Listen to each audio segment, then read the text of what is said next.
Guys, all stick together, please. Thank you. Stick together. You should be taking expensive.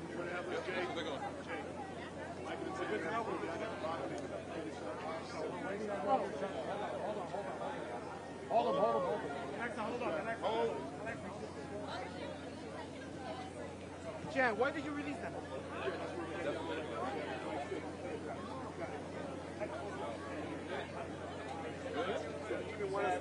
Hey, Chef, Jay, we want to see what you take it down there with us. Drop it off to them. Okay.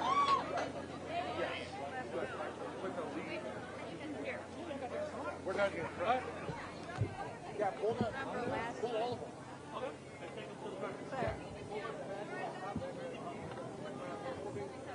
Oh, wait, take what? We're recording.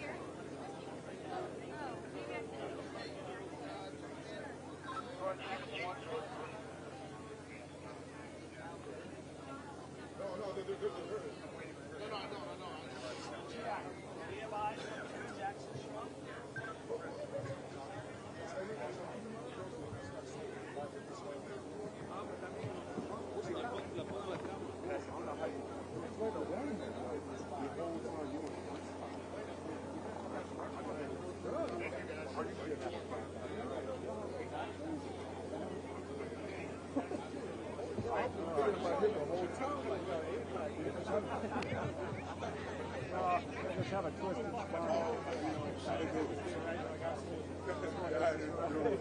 spine looks like a question mark.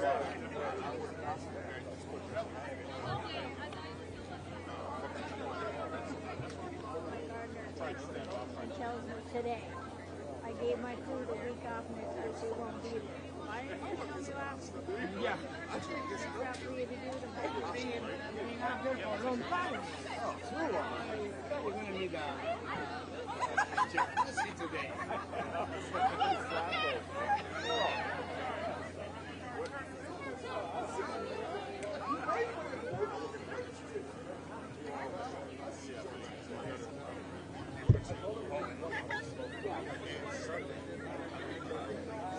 I did good. One of the guys was told 3 times to stop and do something.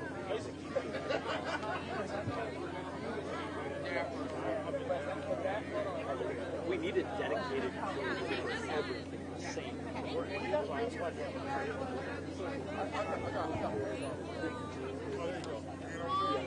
Keep going, guys. Keep going. Thank you. Stick together. Keep going.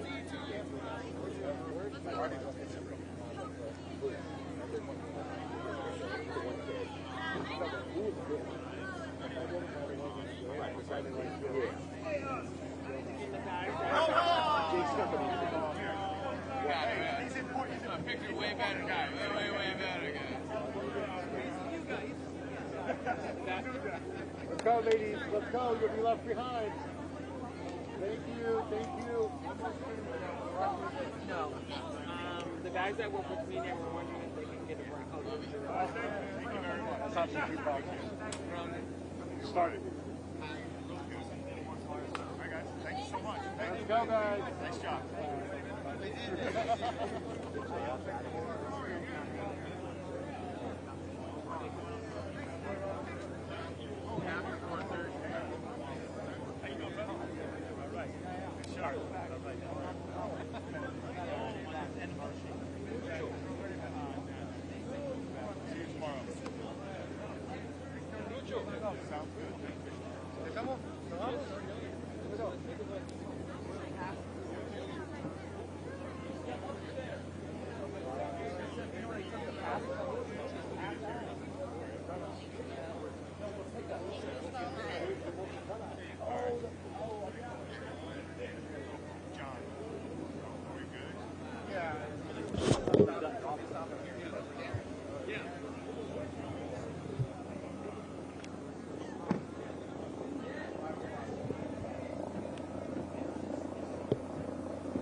supposed to be your turn. Let's go.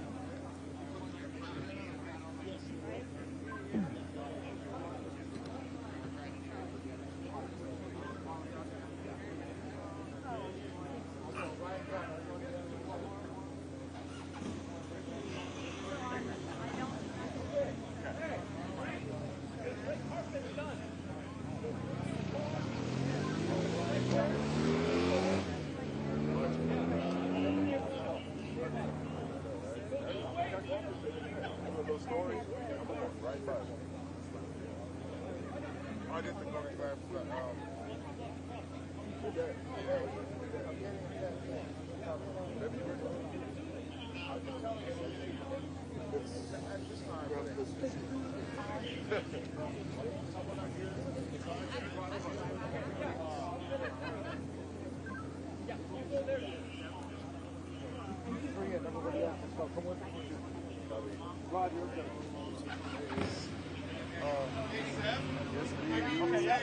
Tell the PR team that we got a next thing. We got to get everybody in. No more interviews. Come on it. Let's go. Hey guys, go. Yeah, you can leave one person up here with a radio. This one? Yeah, just me. This might be the last one, huh? I will try to say.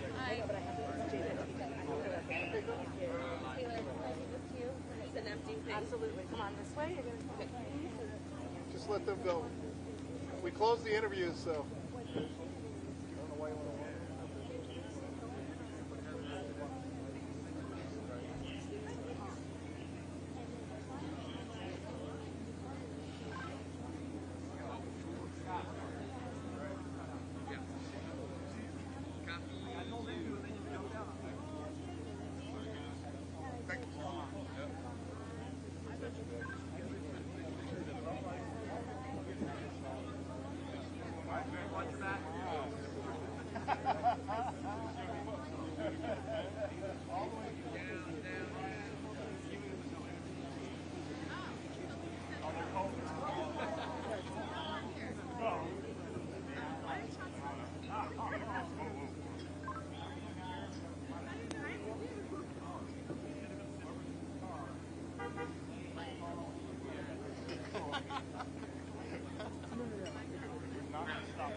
Okay, who's staying up here from security? I'm just going to leave one guy up here.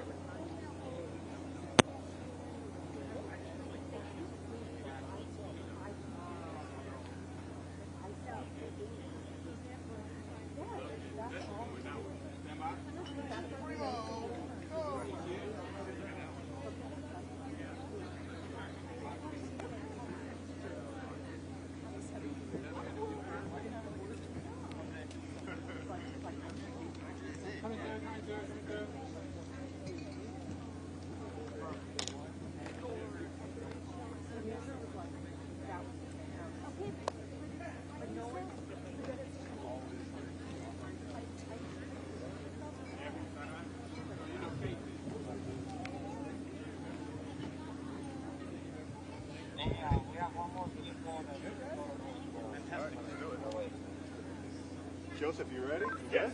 Yeah. Go back. Pass the red carpet. We're not getting any more cards. Yeah, that was here for that one. And that was like middle of the week, right? Was it like a Monday, Tuesday? You understand the golf league.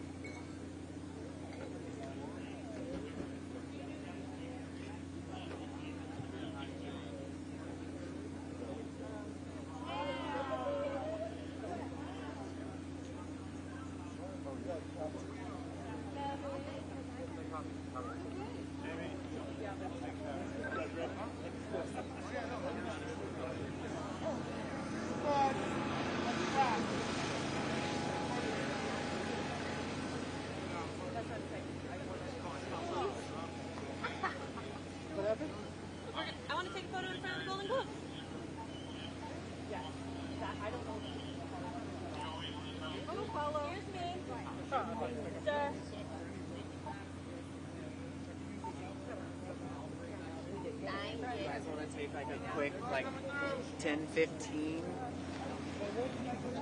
I got it. Someone up here with a radio that understands what you're doing.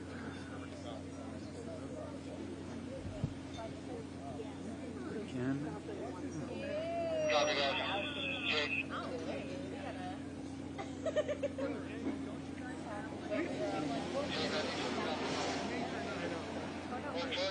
Oh, is that our bus stop?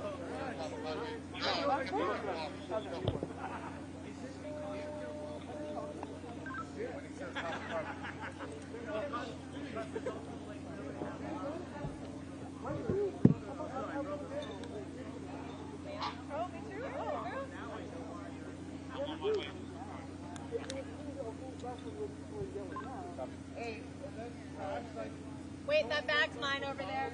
I was like, wait. We didn't.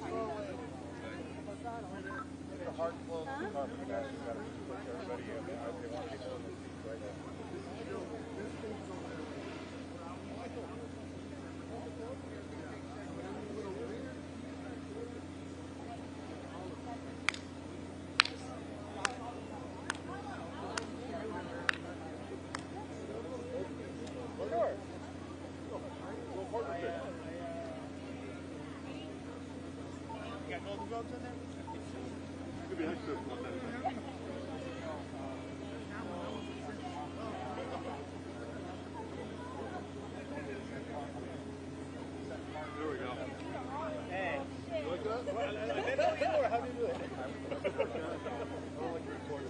There you go.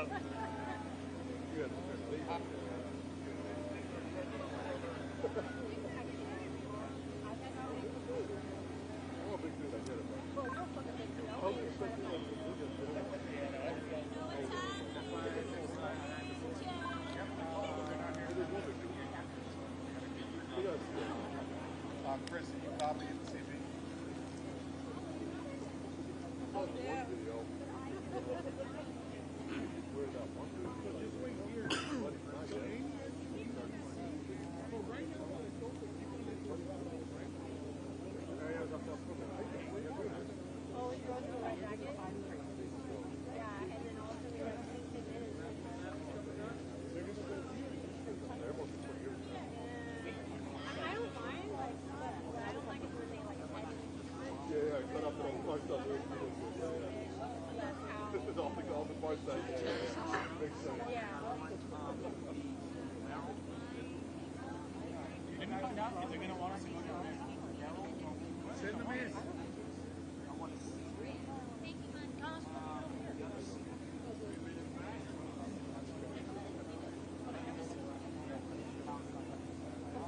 Before they make me come inside.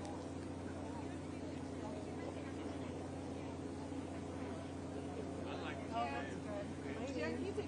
Yeah. The lighting's better right there.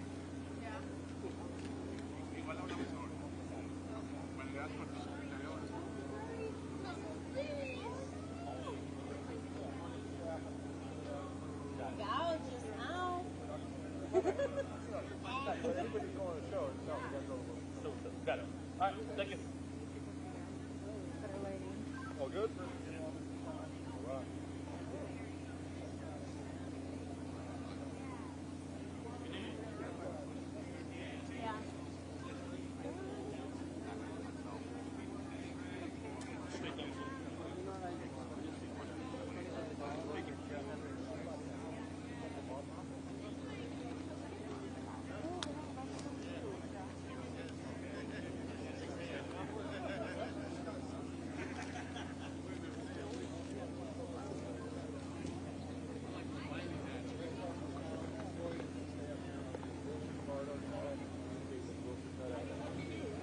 Wilson cut out just be standing by for all the chaos coming your way.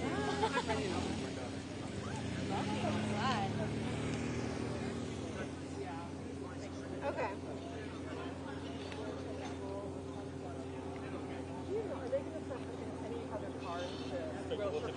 Perfect. Thank you so much. No problem. And I don't know where they're coming from. I heard they're cutting the street out. So they'll get there eventually. You're welcome.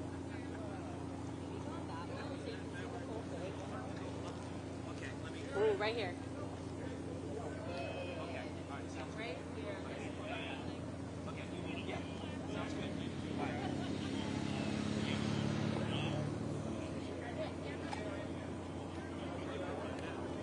here.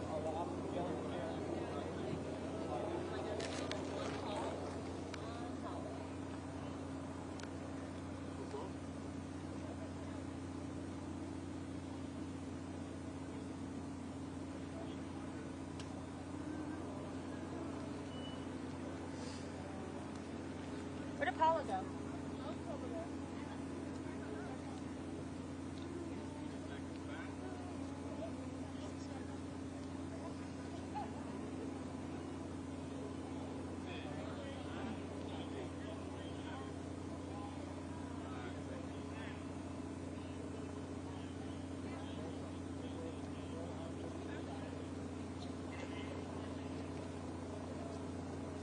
Show me.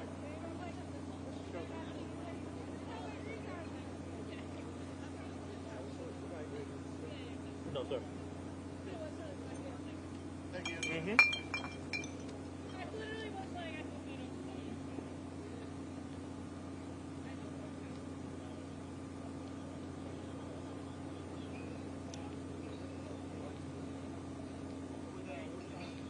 Ella.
Guys, you have to go down to the stop him. You got to go down to the Worcester cutout. Yo, yo, yo. So far? Straight down. No, it's the No. Oh, the next thing over? yeah, next thing down. Straight down. okay. Straight down. Never mind. It's the entrance to the hotel.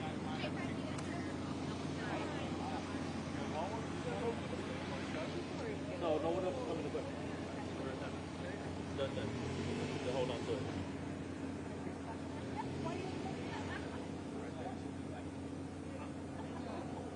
No, yeah, people that are working on it. But you don't have to scan. Yeah. Hang out right here. Unless you want to go to the carpet and help push. Or you go with your mom. I think so. So you guys are all in the same place.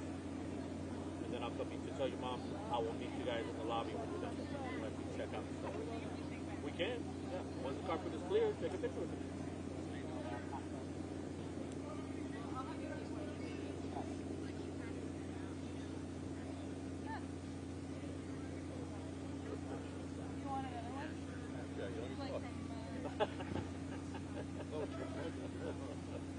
Yes.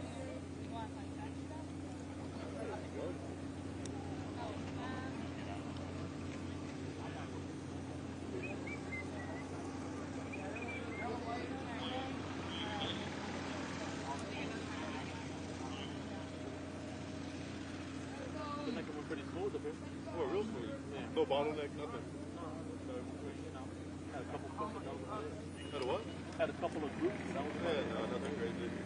They always tell me.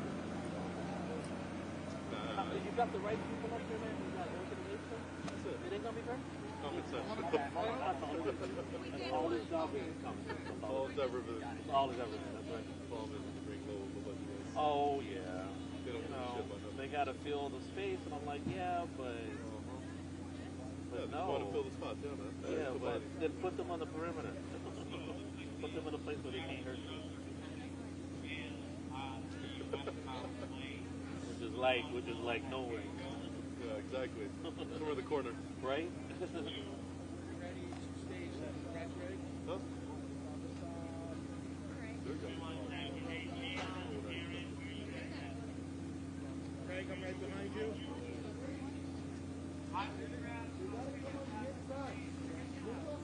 Yeah, they're breaking down the rip.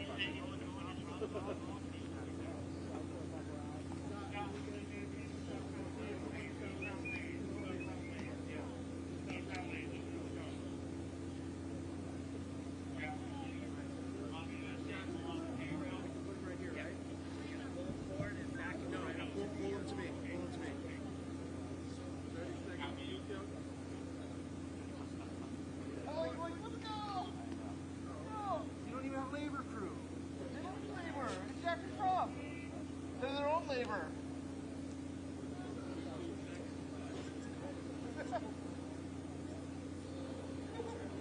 What do you, so, Jackson?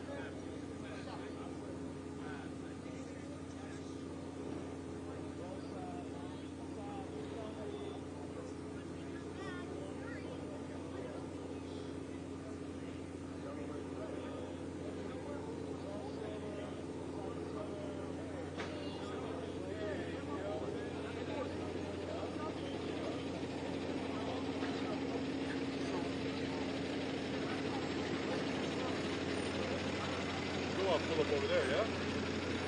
Let them break it down. Right here or pull up right there? Let them break it down. If they break it down, they're good. No, there's traffic. They're breaking down. They got the right crank.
I did?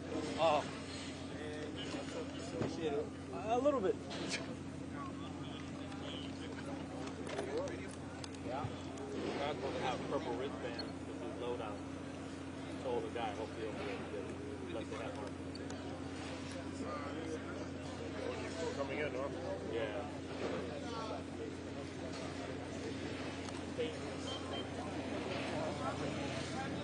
Where you guys headed?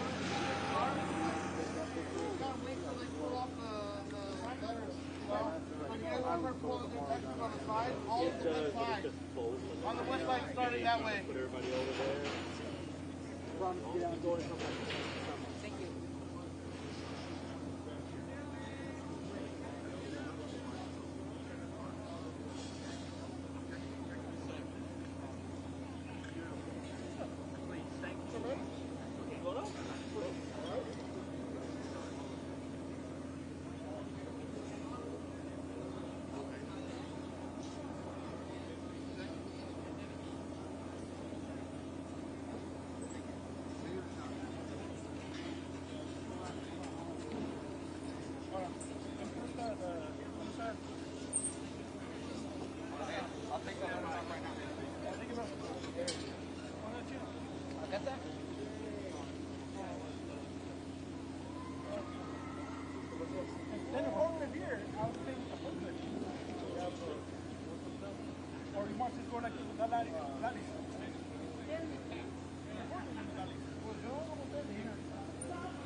En lo que le prestan el forklift, ya que le hacen el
I didn't do as good as you, though.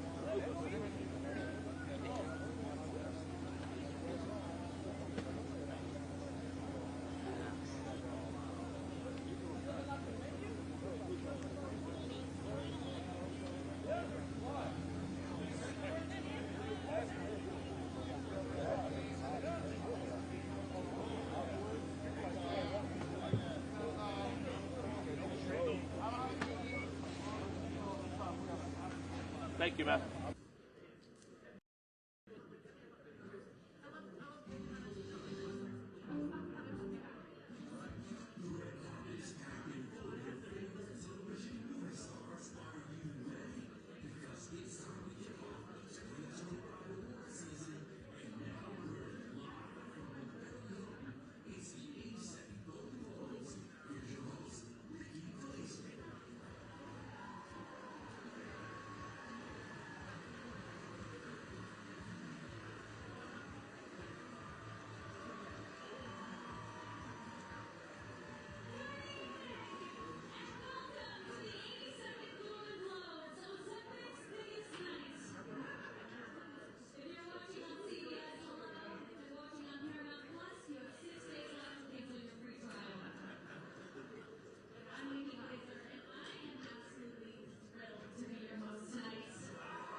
support over the years. I'm middle season 4, I'm still having a ball. So thank you all so much for supporting the show and loving the show.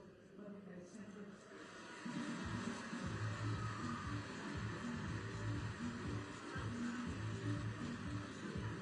Coming up next, we've got more from your favorite television and movie stars. The drama and comedy all seen together in one room. We're live at Beverly Hills. So keep it locked here on CBS as the 82nd Golden Globes return.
So folks, those of you that just came in, if you are looking for headsets to monitor the show, they're over here to my right.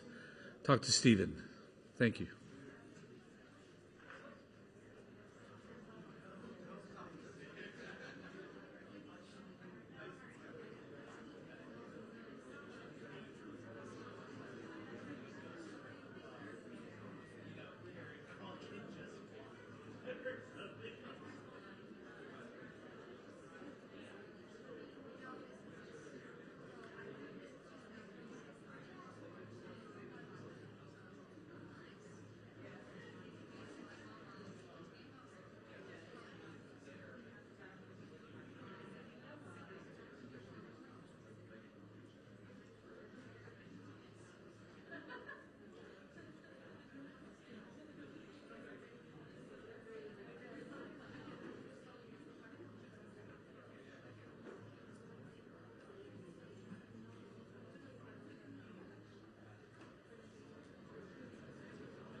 The Apprentice.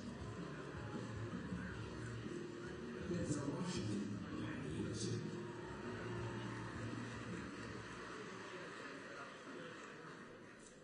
And the Golden Globe goes to...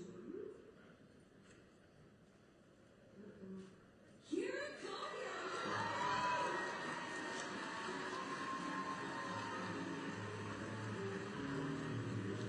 This is Karen Copeland's 6th nomination and 2nd win. Karen told us on the Anti-Black Women Red Carpet that producer Emma Stone convinced him to stay with the role. Oh man. Oh thanks. This is incredible. I'm feeling a little. My wife and I did the shot tequila with Mario Lopez. Definitely feeling that. The whole speech is gone. Rick, Karen, you're doing fine. I love the Golden Globes. The first ever acknowledgement I got as an actor was a Golden Globe nomination when I was basically a kid, and so that meant a lot. And so it's a special place. Now it's like the best date night that my wife and I ever had. So thanks, Golden Globe people. You guys are nuts. The best way to keep doing what you're doing. I'm here because Jesse Eisenberg wrote an incredible script. He's a fantastic director and scene partner, so anybody that has an opportunity to work with him in any category, just leave at it. Thank you, sir. I know, please are up. A couple of quick things, and I'll piss off. Ed, Dave, and Allie at Fruit Tree, everyone at Searchlight, you guys are amazing. Nicole Caruso, you rule. And then, Lotus Light, of course, thank you for what you call mania. I'm working on it, what it sounds like. It's not fine, it's a lot of work. We'll see where that goes. And then last but not least, my manager of 30 years now, Emily Gerson Sains. This is all because of you. I love you, this is yours. Thank you. And I love you, Mom. Bye.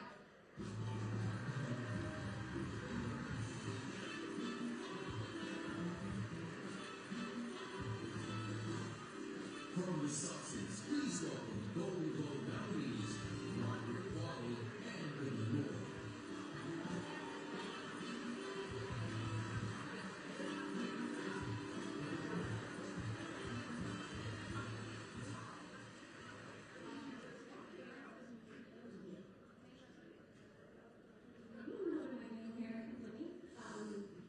This is Marty.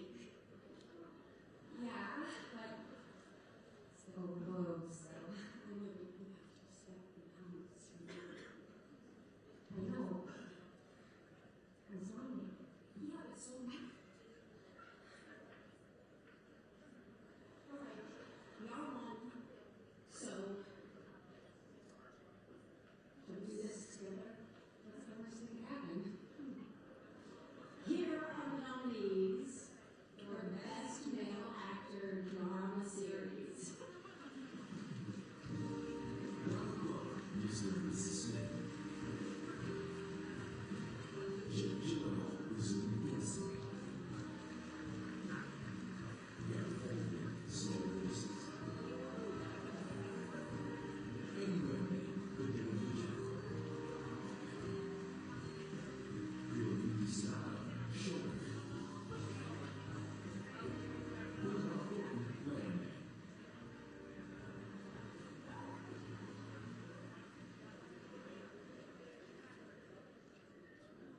Oh, sorry. And the Golden Globe goes to Hiroyuki-sama.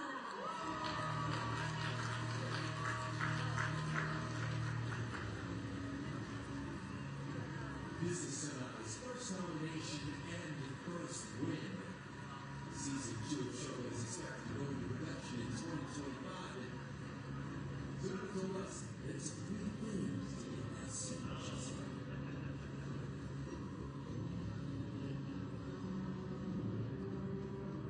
Well, thank you. I was there.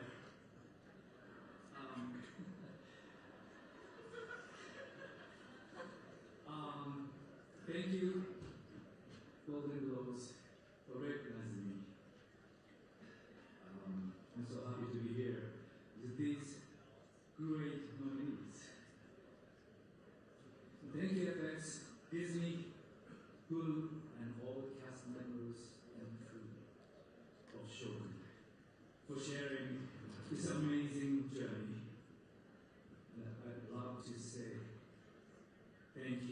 for everyone who has been in my life. All of you have brought me here. I'd like to say, for the young actors and creators in the world, please be yourself, believe yourself, and never give up. Good luck. Thank you.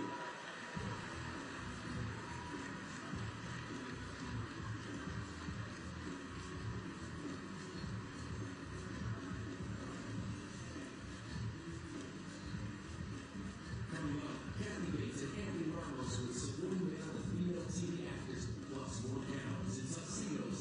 It's the Golden Globes.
I'm just a kid from the projects from Brooklyn, and here I am presenting at the Golden Globes with the legendary and beautiful Kathy Bates.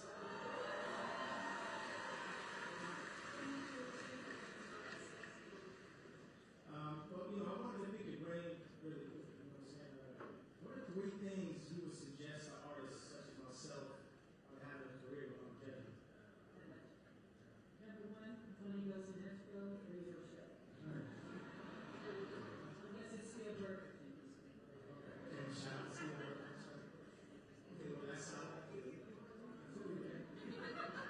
Number 2, be nice to the PAs. They don't want to get double the spread of veggie half soy not that beef organic chocolate down chocolate. But when they do, reach into their eyes and you say thank you with a very genuine smile. Okay, all right, show love. Okay, check. Got it. Yeah, okay. And the third one is really important. You're shooting on location for months. Okay, well, At a hotel. At a hotel. Well, outside, making sure they change the sheets. I had eaten number 3. Yeah, okay, so grab some snacks and waters from the crafty table from the rapid time because the hotel menu bars are a scam. You know, it's like $15 for a 5-pack of gummy bears. I mean, it's Robbery. Well, the legend has spoken, right?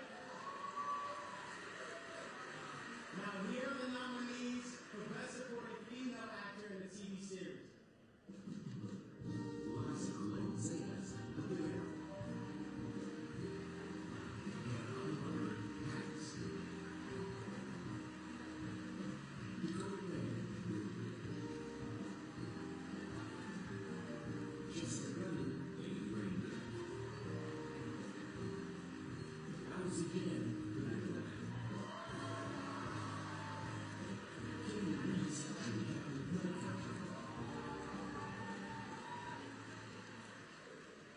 the Golden Globe goes to Jessica Gunny for Baby Reindeer.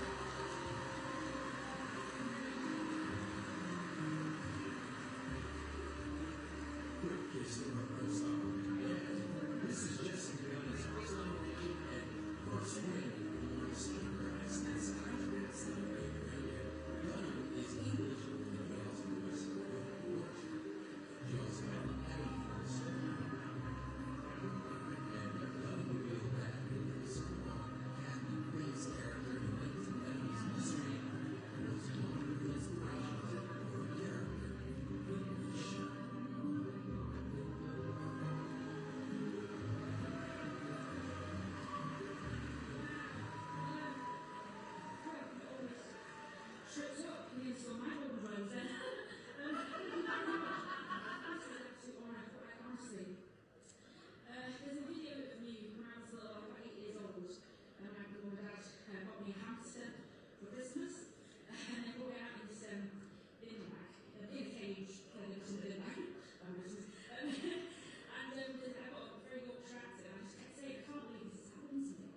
so maybe you don't know me.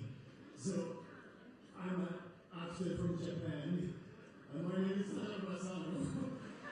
Wow! Thank you so much! Thank you so much! So, I'm during the filming, so I have to come back totally tonight. Tomorrow morning I go to shooting again. But this is very big present for me. Thank you so much. Thank you so much. Thank you very much. I'm very happy.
the CBS series Watson, Morris Chestnut, and from based on a true story, Golden Globe nominee Danny Thorpe.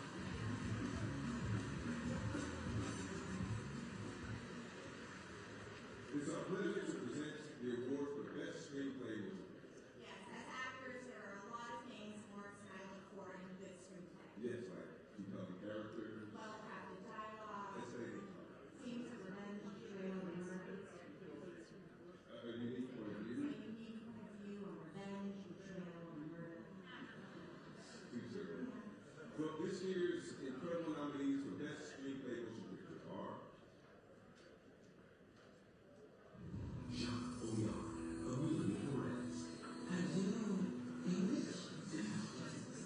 No, I'm not English. Why? No, because you're pretty. Sean Baker, Honora.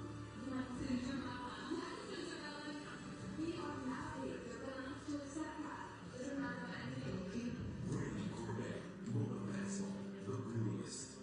And your English is interesting. Thank you. Perhaps you could help your husband some less vacation and shoes for the wage. Jesse Eisenberg, A Real Pain. She says like deep sadness on the whole. Yes. Hey, you know that? For an introduction, it's not really. Courtney Tarkey, The Substance. From your family for the 7 days a week. You're the only thing not to forget. You are one. Peter Strahan, Conclave. This is a conclave. I will let you do it. It is a war. And you have to commit to a side. And the Golden Globe goes to Conclave, Peter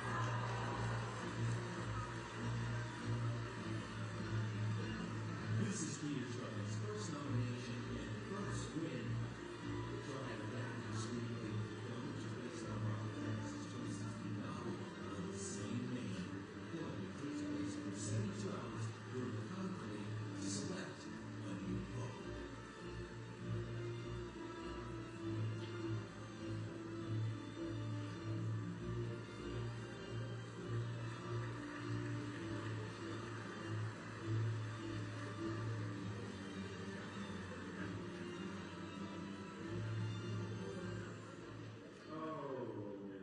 Thank you. I am just one pure ball of gratitude squeezed into a bowl of touch. Thank you so much. Thank you, Focus Features, American Paintbrush, Film Nation. Thank you to House Productions and Castle Rock for giving me the job. And Mike as well, and Alice, who is great to work with. Thank you to Robert Harris for writing the book. Of third of this is yours. Roberta, new director, you get a third of this. Great, fantastic ensemble cast. I can't give you a third of this without this and that, and that will leave me thinking. You can borrow this any weekend you want. Thank you so much, all of those. I'm truly, truly.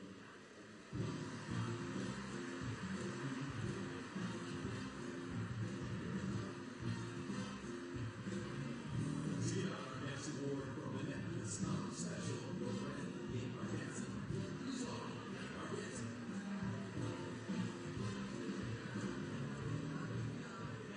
I love stand-up comedians. We have to go through, I believe, the most unique challenges of all the art forms to rise to the top. This is a true story. I went to the show in South Dakota in a hotel to 11 people and a parent. The parent was in the back and would not shut up during the show. The parent would heckle me, was like, "Parent, not funny. Parent, never gonna make it." So now my negative thoughts about myself are in the parent's voice. Parent can't read. Parent should have worn a White Sox. Hey parent, if you're watching this tonight, and I know you are, look at me now, parent. Here I am in the great Hollywood, in front of the only people that matter on this earth. And tonight I am presenting, unnominated, presenting Best Stand-Up Comedy Performance at the Golden Globes. Now let's look at the nominees for Best Stand-Up Comedy Performance. Jamie Foxx, What Happened Was. Jamie Foxx has now spent over 2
first winner of the evening in a few minutes.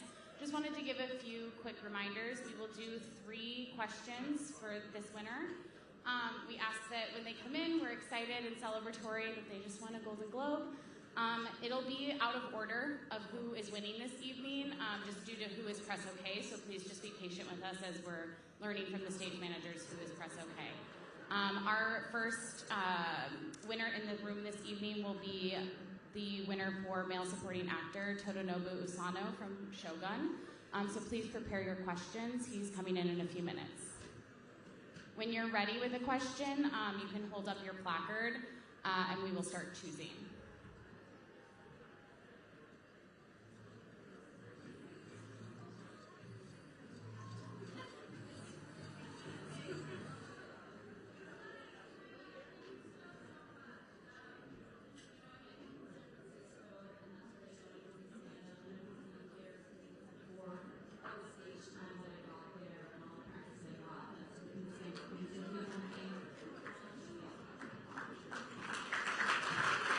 Please welcome Todonobu Usano.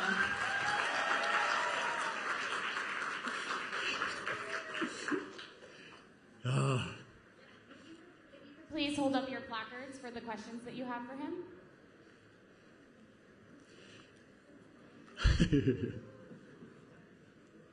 Yes, from Today's Show. Hi, congratulations, Liz, from Today's Show. Is there anybody else that you wanted to thank that you didn't get the opportunity to, and anything else that you can tease about the upcoming season? Sorry, I need to translate.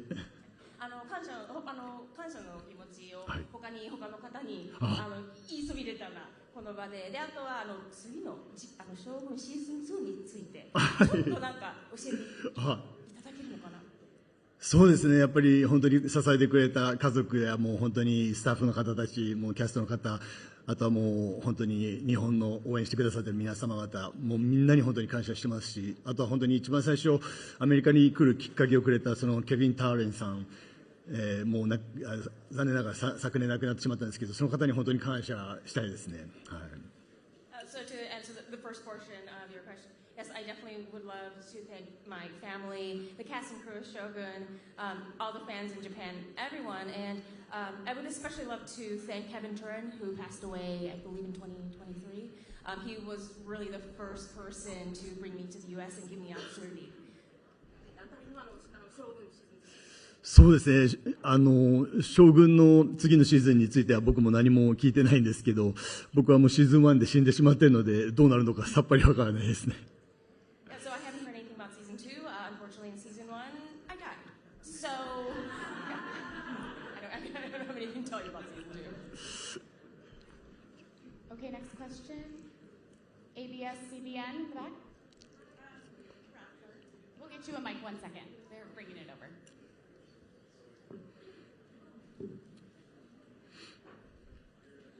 Could you quickly talk about your experience working with Hiroyuki Sanada and what did you learn from him?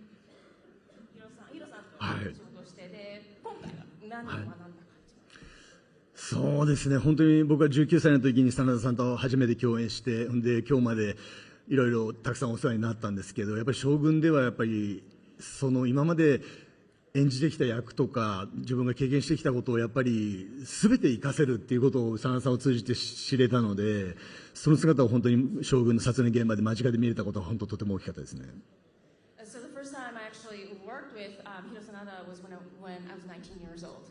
And now we are here today in this place. And Shogun really gave me the opportunity to put all my experiences that I've ever had as an artist and person and really put it into Shogun. We can take one more question. Yes, right there. Can we get a mic over there, please? Thank you.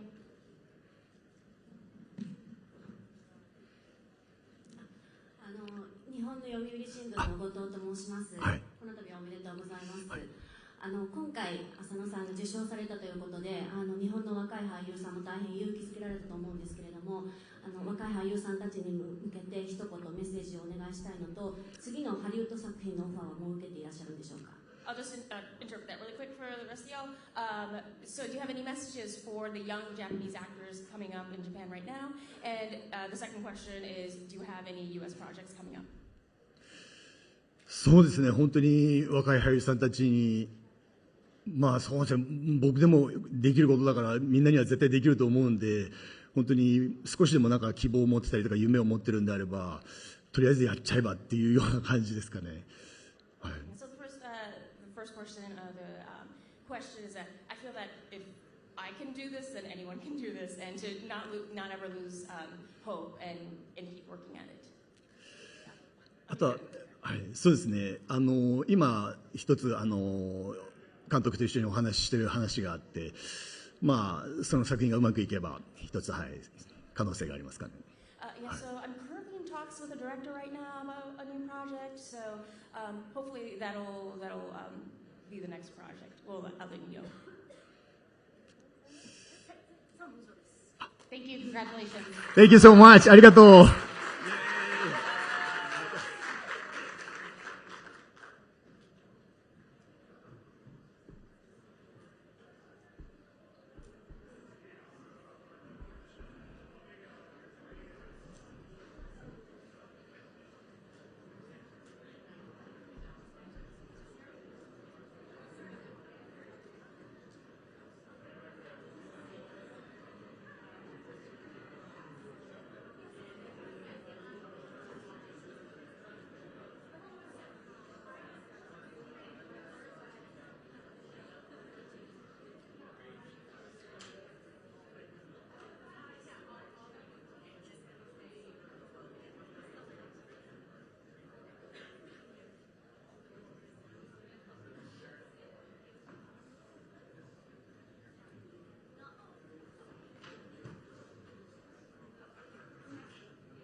The next winner that we'll be bringing back is the winner for Screenplay Motion Picture for Conclave, Peter Strahan. So please prepare your questions.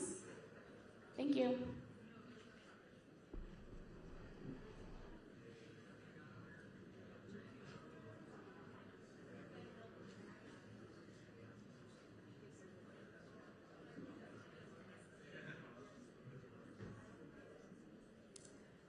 The other winner that we're preparing to bring back is Ali Wong, who won for Best Stand-Up Comedy Performance. So please also prepare your questions for her as well.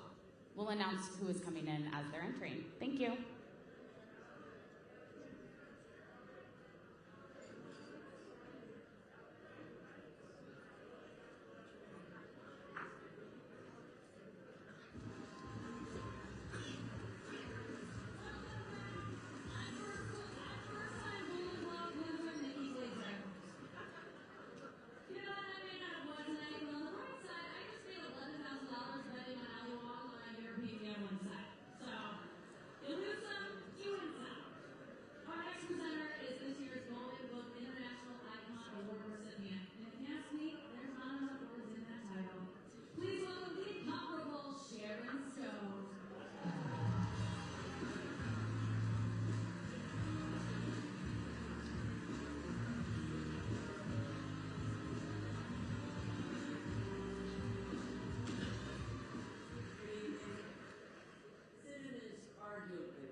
Here are the nominees for Motion Picture, non-English language. All imagine France, India, Netherlands, Luxembourg, Amelia Perez, France. The Girl Living, Poland, Sweden, Denmark. I'm Still Here, Brazil. The Seed of the Sacred Fig, USA, Germany. Vermilion, Italy.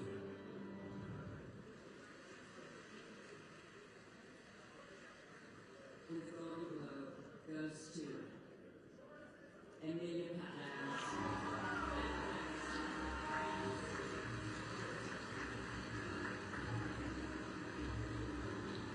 Coming to the stage is the director, writer, and producer of the show.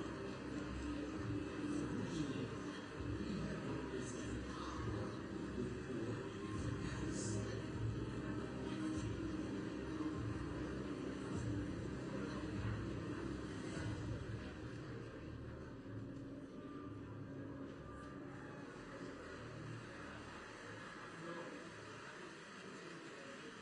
Sorry, I'm not English. Comme je suis superstitieux, j'avais rien préparé. Je mens.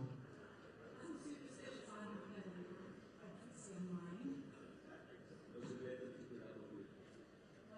D'abord, bonne année à tous.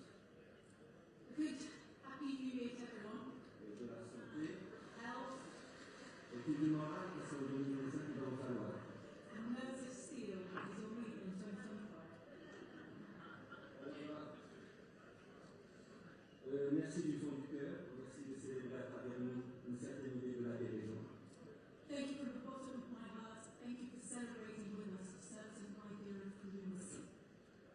Je n'ai jamais eu de sœur, je crois que c'est la raison pour laquelle j'ai fait ce film, de sœur.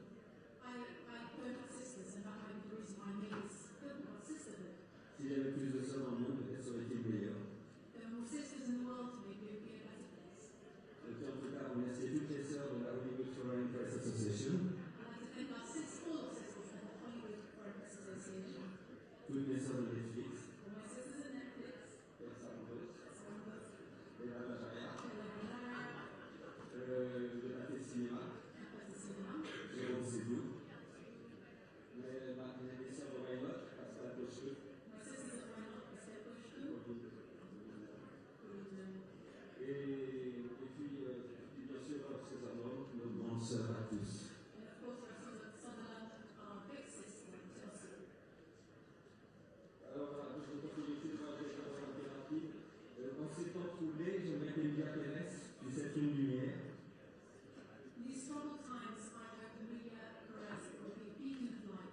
Pour tous ceux qui n'ont pas la chance de compter parmi leurs amis, For those of you, well, for those of us not lucky enough to count amongst their friends, une femme aussi puissante et passionnée que le travail social reste. a woman as powerful and passionate as Stella Sophia Destin. En même temps qu'une caresse réconfortante adressée à tous ceux qui se sont aujourd'hui inquiétés, I hope to offer a comforting hug to all of the people today who are worried. ce prix leur est adressé. This crisis is over. Comme une exhortation à garder la tête haute, I urge them to keep their heads held high, à continuer de se battre continue to fight, et d'espérer dans des jours meilleurs. and hope for better few days ahead. Comme dirait une dernière bingo. As Emilia Perez would say, bingo. J'étais ennuyé, j'en excuse. It's a bit boring, sorry.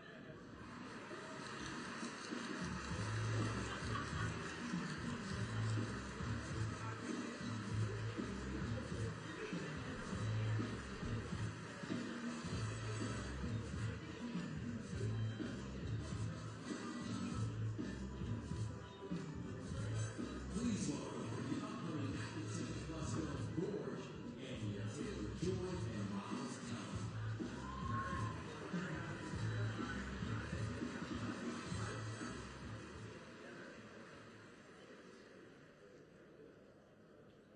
It's always an honor to be on stage. And it's an honor for me to be presenting the Golden Globe.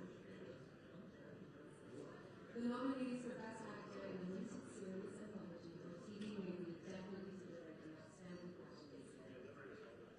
Colin Farrell has some red scored. Peter Strahan will be coming in next, so please prepare your questions. Thank you. If anyone is ready, you can hold up your placard. We'll start with Rappler in the back. Variety. Do we have a third one?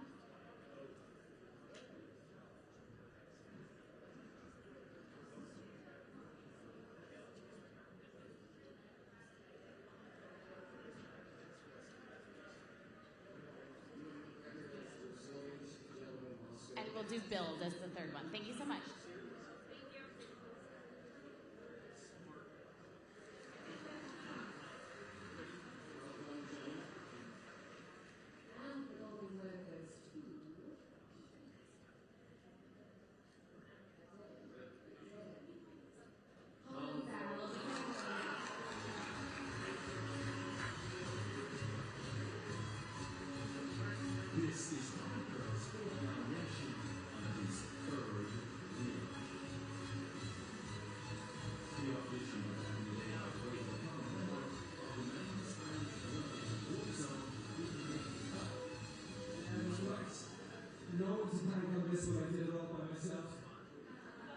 Please welcome winner Peter Strongen.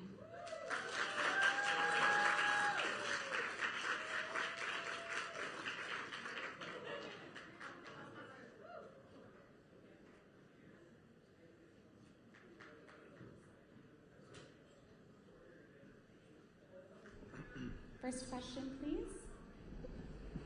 Congratulations.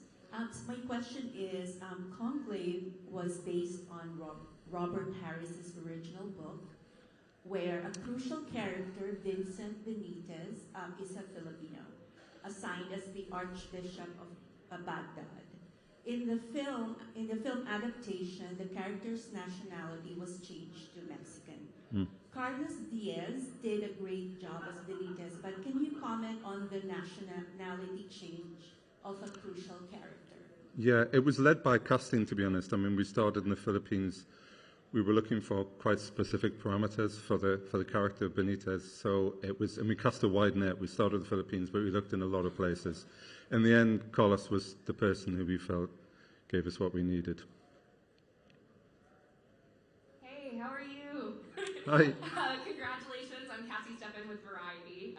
Love Conclave, big Conclave head over here. Thank you. And I'm not sure if you've seen it yet, but Megyn Kelly went on a little bit of a rant against the movie, calling it anti-Catholic. And I'm curious if you've seen that and how you would respond to it, and if you feel that the film is anti-Catholic in any way. I haven't seen that. I don't feel the film's Catholic. I was brought up Catholic. I was from a devout Catholic background. I was an altar boy. I kind of feel like the core message of Conclave, which is about the church always having to refine its spiritual core because it deals so much with power. That always being a kind of a careful, difficult balance, and it has to constantly go through this check and this purification. To me, that feels like a very central Catholic idea that I was brought up with, So, no, I stand by it as a admittedly lapsed Catholic, but still. Welcome. Hi, I'm Natasha Whitman with Build Germany. Hi. Congratulations on a truly excellent movie. I mean, the script, Ralph Fiennes, and obviously also Edward Berger. And as a German, I mean, we're all very proud of him, obviously. As you should be. Of course. What was it like working with him? Can you talk a little bit about that collaboration? It was awful. Yeah. No, Edward was a fantastic collaborator. I loved working on the script with him. And it's the first time I've ever been on set for almost the whole shoot, and that was because Edward asked me to be there. And I loved that. It was fantastic, and I felt like it was useful. But he's a wonderful director to work with. Excellent. Thank you so much. Congratulations. Thank you very much, everybody.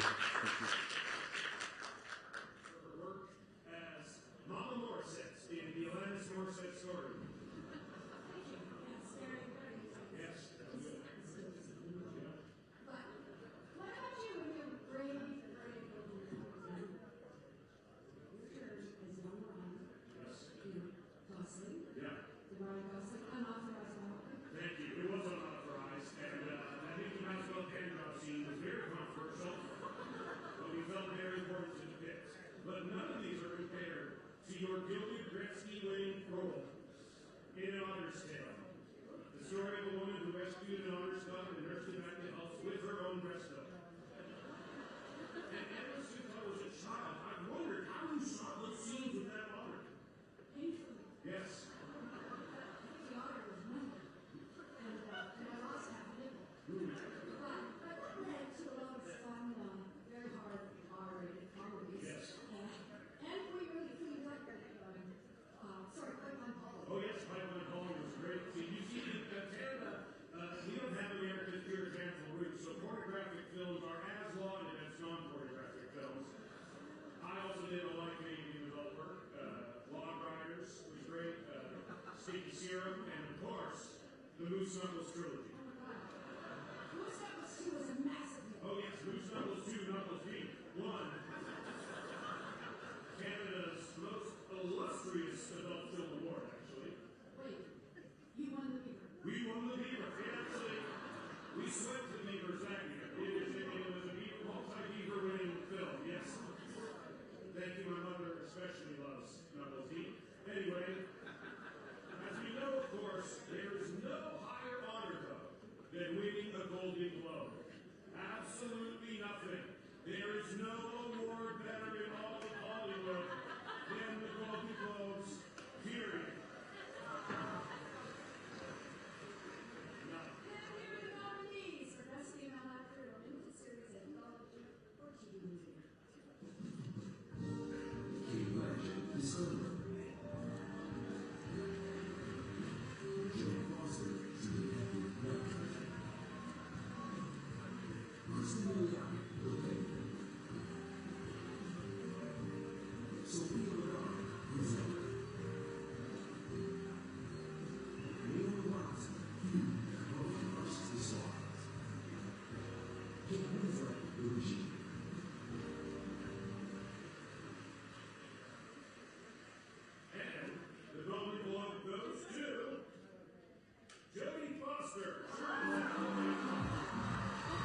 Hi everyone. We are going to bring back Colin Farrell, who won for Best Male Actor Limited Series Anthology Series Made for TV Movie.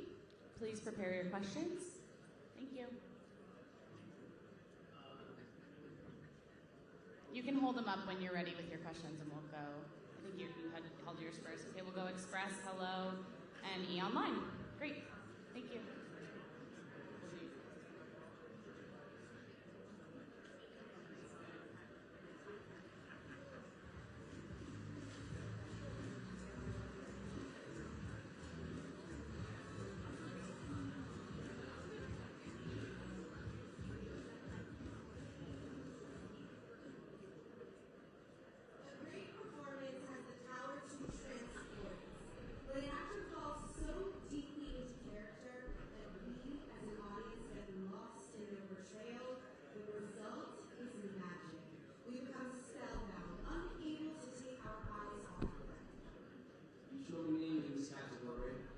Offers us profound, vulnerable self-revelation, heart and soul. Every performance is its own unique, multifaceted jewel, reminding us of some vital aspect of our collective humanity. The nominees in this category this year have shown through their creativity what magic is made of, and we celebrate you all.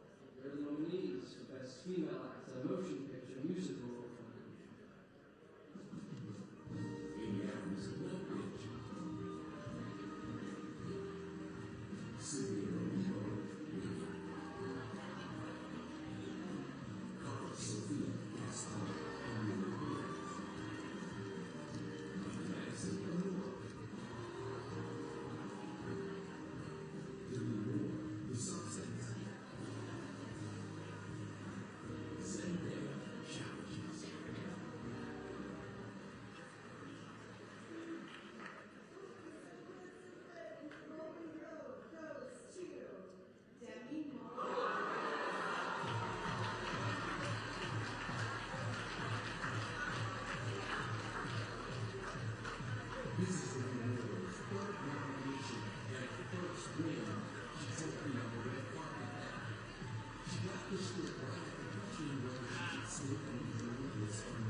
I'm just in shock right now. I've been doing this a long time, like over 45 years, and this is the first time I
Sebastian Stan,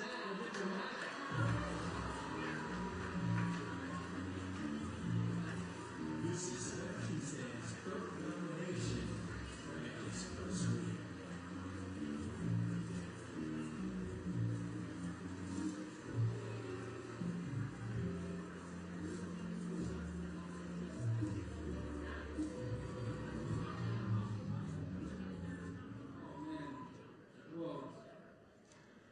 Aaron Schimberg and Adam Pearson at home, I wish you were here. I share this with you. Thank you for your trust. Our ignorance and discomfort around disability and disfigurement has to end now. We have to normalize it and continue to expose ourselves to it and our children, encourage acceptance. One way we can do that is by continuing to champion stories that are inclusive. This was not an easy movie to make. Neither is The Apprentice, the other film that I was lucky to be part of, and I'm proud to be in. These are tough subject matters, but these films are real and they're necessary, and we can't be afraid and look away. Thank you, CAA, my amazing team, Joel Lubin, Chris Andrews, Sean Perone, who found me the script, my amazing publicist, Evelyn Carmanos, I love you wherever you are. My manager for 27 years, Emily Gerson, thank you for taking on me when I was a kid, telling me to go to school and watch movies. I'm up here because of you. And 24, Christine Shaw, the great Mike Marie of prosthetics. Adela, I love you. This is for my mom who left Romania in search of a better life, gave me everything, and for my stepfather, Tony, who took on a single mom and a grown-up kid. Thank you for being a real man. Golden Globes, I love you. Romania, take you guys.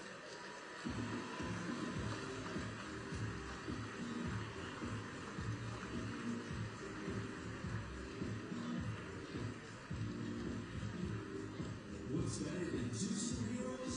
Three. Harrison Ford, Anthony Mackie, and Michael Keaton are coming up next on Golden Globes. This is CBS.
The next winner that we're going to bring back is Best Male Actor, Motion Picture, Musical, or Comedy, Sebastian Stan for A Different Man. So please prepare your questions. Thank you.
So we actually have Kieran Culkin, who will be next. He won Best Male Supporting Actor in Motion Picture for Real Pain. He will be next. Thank you.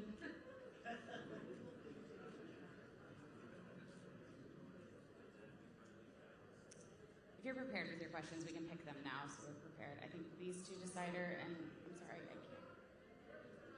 I can't read it. I'm so sorry. And then that one over there too. So those three. Thank you. Yeah, those three. It's okay. Yeah. And please, when you introduce yourself, please say which outlet you're with so that they know who they're speaking to. Thank you.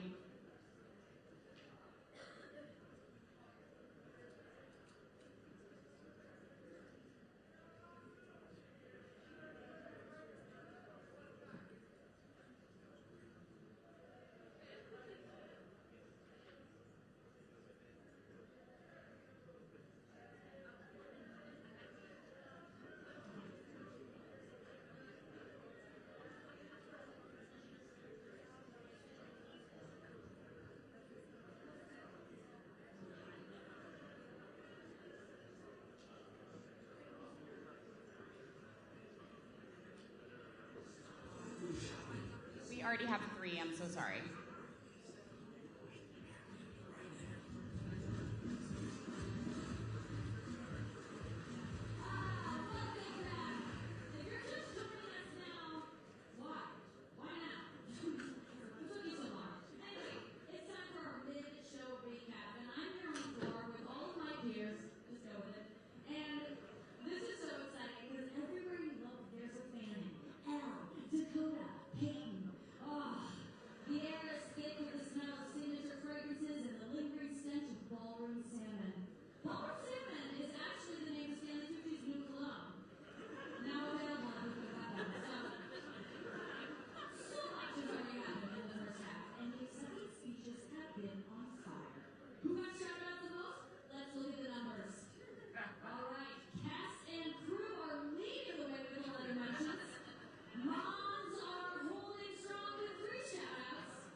Congratulations, you're about to place at least one of these boyfriends. We're still nowhere near to picking a new pope. Tedesco's still in the lead with 31 votes. The same way I said. Please welcome our next presenters from Back to America, Brave New World, Andy Mackey, and my therapist, Golden Globe nominee Harrison Ford. Okay, so actually our next winner will be Hiroyuki Sanada, Best Male Actor TV Series Drama for Shogun. He's next door right now. Okay, Tokyo Japan Journal will be our first one.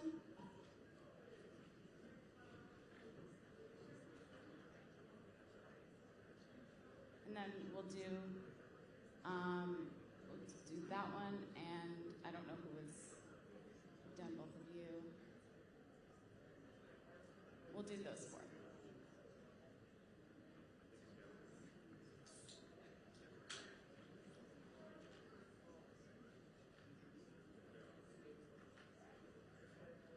Please welcome Best Male Actor TV Series Drama, Hiroyuki Sanada.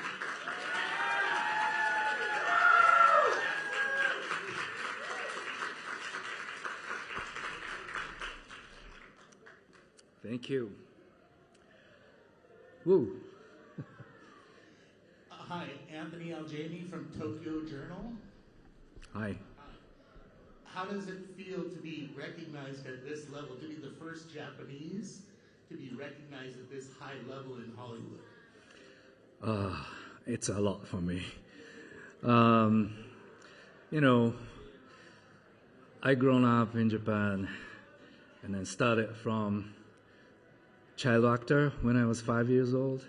So I had a lot of mentors or great directors. I learned a lot. And then after that, 40 years later, I came to Hollywood and then spent 20 years. Again, I worked with great filmmakers and actors. I learned a lot from them. So I put all my experience in my life, put into Shogun, and Shogun brought me here. It's amazing. It was a great journey for me.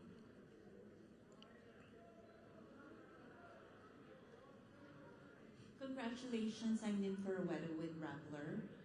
What do your wins mean for Asian actors in Hollywood? Do you think opportunities for Asians and other actors of color are improving? I believe so, especially Shogun had a 70% Japanese dialogue and with subtitles. And it was a gamble for me. But audience can understand other culture and enjoying. So I believe Shogun could break the wall of the language. Means this is not only for Japanese filmmakers or actors, but filmmakers and actors all over the world getting big chance. So doors much wider than before now. And I hope this is going to be a big stepping stone for the next generation in all over the world. That's my understanding and my hope.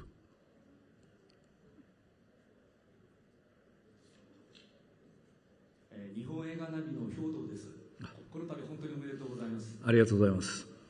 真田さんはおそらく20年ぐらい前から、日本を離れてそのまま全く日本映画にお出になっておりません。それは真田さんがハリウッドで大きな成功を収めるまではというお考えになっていたと想像しておりますが、今回このような成功を収めになって今日本映画も大変な状況ですので、そちらを助けていただく、出ていただく、日本映画を作っていただくというようなおつもりはございませんか？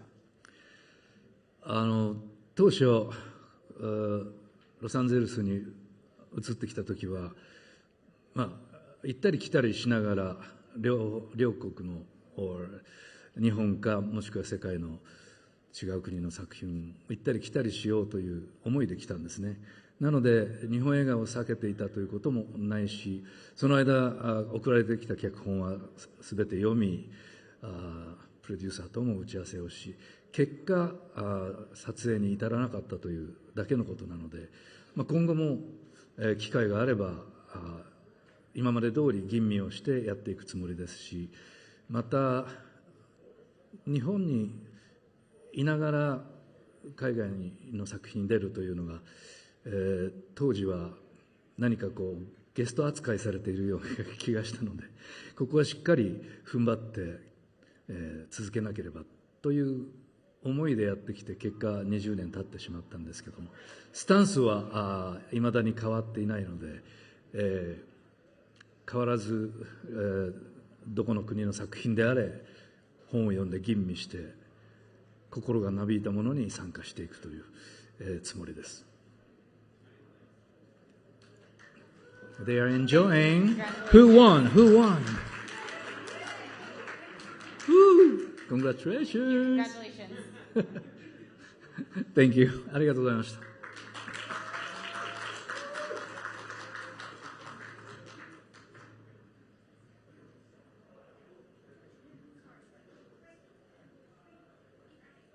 Next up, we have Best Male Actor Colin Farrell for The Penguin.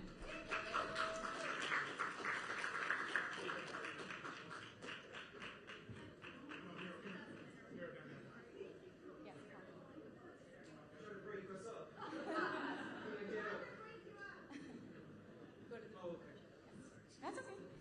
We'll start with Express. Hello, everyone. Hi. Thank you. Thank you. Hi, Colin. Good evening. James from the Express Mirror. How are you? Good. Many, Hey, James. Many congratulations. Thanks, man. Bloody terrific award for a terrific performance, such power, such poise, such emotion from the screen. Take your mind back 20 years ago when you described the experience of being in Hollywood and suggesting, I don't know. I don't know whether I can carry on. I don't know whether this is a thing for me. The thought process, the mentality, the drive, the determination. Can you reflect on those for me and how it feels now today to be on top of the pile in Hollywood? I feel like we should at least light a campfire and pull up a couple of chairs if I'm going to give an honest answer to that question. I don't remember I would literally need to see the quote and kind of access it rather than not to distrust you. But rather than just hear what you say I said and say what I was thinking and my journey since then has been, and now that I'm at there is no arrival. I think I did say that a long time ago, and I still believe that. Either there is no arrival or you're constantly arriving. We are constantly arriving in the moments of our lives, and some of them you would prefer over others. And the ones that oftentimes would be less preferable are the ones, of course, you glean the most from and you learn the most from and you experience the most growth from. So that's a bit of a long-winded, obtuse way to attempt to answer your question. I'm literally just very grateful to still, I suppose, what am I now, 48? 28 years or so, 30 years I've been acting, and for about 25 of that making a living, and I'm grateful that I still get the opportunity to do it. I love working with actors, I love working with directors, I love working with crew members, I love working with production design, with makeup departments, with wardrobe departments. I love being just one spoke in a many-spoked wheel of bringing these stories to screen, whether it's television, streaming, or cinema, or whatever it may be. So, yeah, I consider myself incredibly fortunate, but I certainly don't consider myself at the top of any pile. Thanks, man. Next question. Hello. Hi, over here. Hey, how's it going? Good, how are you? The first one is you were walking up to the stage reminded me that you did once audition for Boys In, and I just wanted to Correct. say, I think it worked out for you in the end. Correct. Oh, but thank you. I'm kind of piggybacking off of James' question, really. This is your third win, and I wondered if, when you think back over your career, what are you most proud of, and what are you looking forward to in the future? Jesus, I don't know if I feel pride, to be honest with you, which is not to say I'm not a prideful person. I mean, I do feel pride in my life, and I feel very proud of my kids and who they are as young men and watching them navigate the world and stuff like that. But I don't know. I do remember the Golden Globes have been very good to me through the years. They really have. They've been incredibly generous to me. One would think there was a fix. There's one person that knows, that saw the check. No, they've been really good to me. And I do remember the first time that I stood up here and spoke to the press after being given a Golden Globe Award for In Bruges. And that was a big one. But even then, I remember in the interview being asked, there's so much beyond my comprehension at play. There really is. I mean, we can all work as hard as we do, given whatever opportunities we're given in life, but there's so many things that arrive us at those opportunities that are beyond our control, that we will never be able to measure, never be able to quantify, never be able to prove the existence of. And so I think that's why I don't feel too much pride in myself, which is not to get low on myself. It's not like a cat of nine tails. I'm not like, no pride, Farrell, no pride. I'm not saying it's a deadly sin or anything. I think it's because I feel, honest to God, like just very grateful that I get to go to work most of the time with people who I end up having real affection for, and bringing these scripts to life. It's just such a joy. It's so many actors unemployed. I mean, the unemployment rate is super high. So it's just gratitude more than pride. Yeah. Thank you. Okay, last question will be Decider. We could get her a mic, please. Hi, Hope Swoop from Decider back here. Hello. So you are the third actor to win for playing a comic book, Golden Globe for playing a comic book villain. Before you, there was Heath Ledger, and there was also Joaquin Phoenix. What does it mean to you to join that crop, and how are you feeling after the win? 2-1 to the Joker. 2-1, the Joker takes it. No, I mean, you mentioned two actors who are, I think, for my money, two of the most extraordinarily talented and gifted and just brilliant artists in film that I've ever had the fortune to observe and be affected by, you know. What Heath did in Chris Nolan's Dark Knight was extraordinary and will live on for future generations. And what Joaquin did with the Joker was as exemplified by all the awards that he won and the Oscar and stuff. It was extraordinary. It was so special, both of them. So to have your name thrown into, just uttered in the same sentence as those performances and stuff, honestly, it's lovely. But I still approach it all more from just a fan of it all, you know? Really.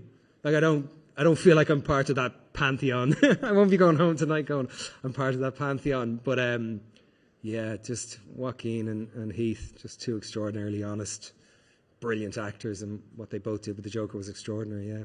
But thanks for the question. Thank you so much. Thanks, everyone. Yeah. Thanks.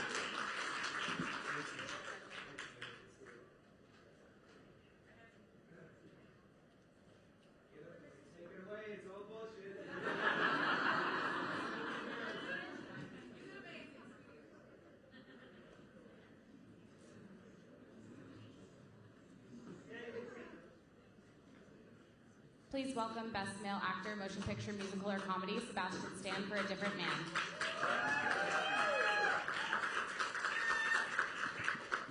Definitely worthwhile following that man that I look up to a lot. We'll start with our first question, Gold Derby. Hello, sir. Congratulations. Hello. You came into the season, it seems like a little bit pessimistic about your chances here, and yet here we are. So how does it feel to win for this film in particular? It's every step of the way has been both revealing and incredibly gratifying.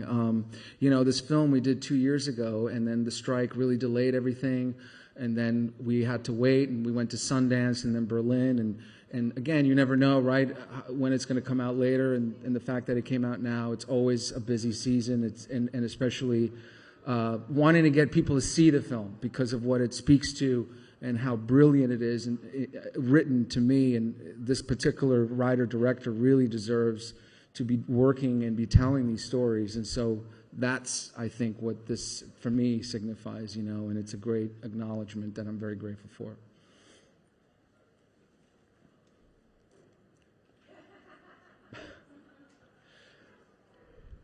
I can't see the outlet, but yeah. Hi, Sebastian. This is Sandy Rodriguez for Heart of Hollywood magazine. I really think that you're my favorite actor. I really admire your versatility, and you play all kinds of characters. So my question to you is, out of the many different types of characters that you played, which do you believe was the most challenging? Without a doubt, the man in orange, right? Donald Trump, definitely the hardest. And that is not to diminish why I'm up here right now talking to you. I think this in itself was really difficult. It was a big risk in terms of what it speaks to, and trying to walk into somebody else's shoes who has neurofibromatosis like Adam Pearson. So that had its own challenges as well, and wanting to do that right. But in terms of when I look back at My Sleepless Nights and the responsibility that I feel I carried, and I still feel I carry, it is about The Apprentice and wanting to do the best that I can to honor Ali Abbasi's vision and to offer further perspective on something that I think we're all inevitably having to deal with. We'll do one last question.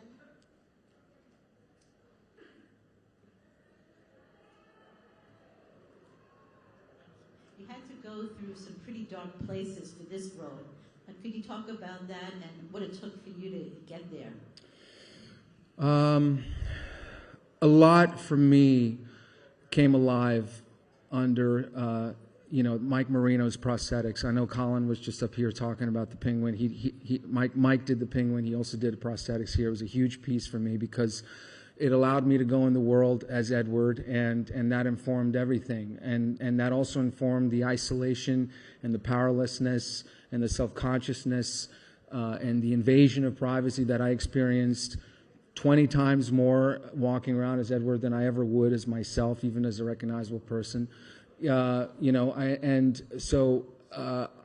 felt that I owe a deep gratitude to Mike for the work, but also to Aaron and Adam. Adam Pearson's mom at the end of the movie, after she saw it, said to me, "I've always wanted somebody to walk in his shoes so he could, they could understand what it is." And this is probably as close as I could get. And my feeling is, as I was saying out there, that we have to somehow keep adding to this narrative and expand and expose further, so that we do have a more normalized reaction, because when I was walking around the streets, it was just so extreme. I mean, people just feel you're public property.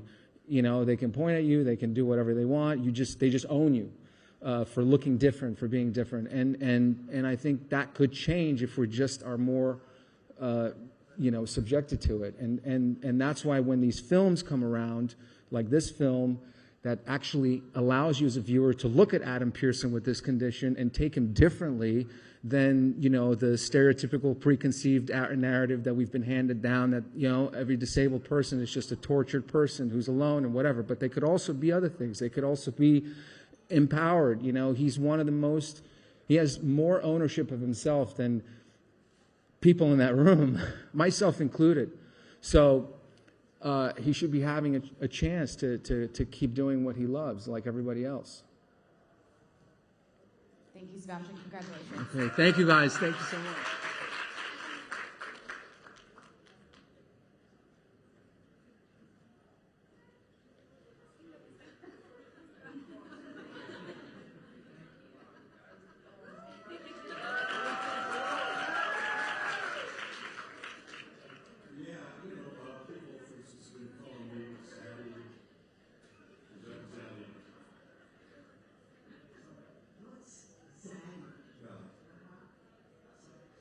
And the same people have been saying that I'm so mother.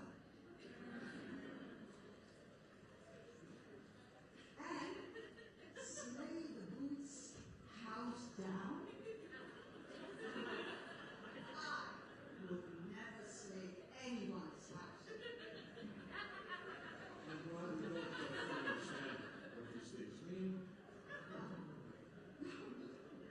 We absolutely love it. Here the nominees, who left no crumbs. For Best Original Song, Motion Picture. From The Last Showgirl, Beautiful That Way. She's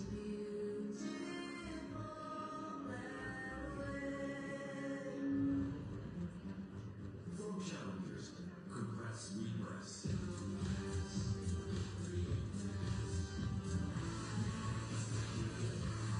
From Amelia Perez and Mom.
welcome the winners of Flow. We'll have Gids Zabalotis speaking on behalf of the... Go ahead to the second mic. Thank you.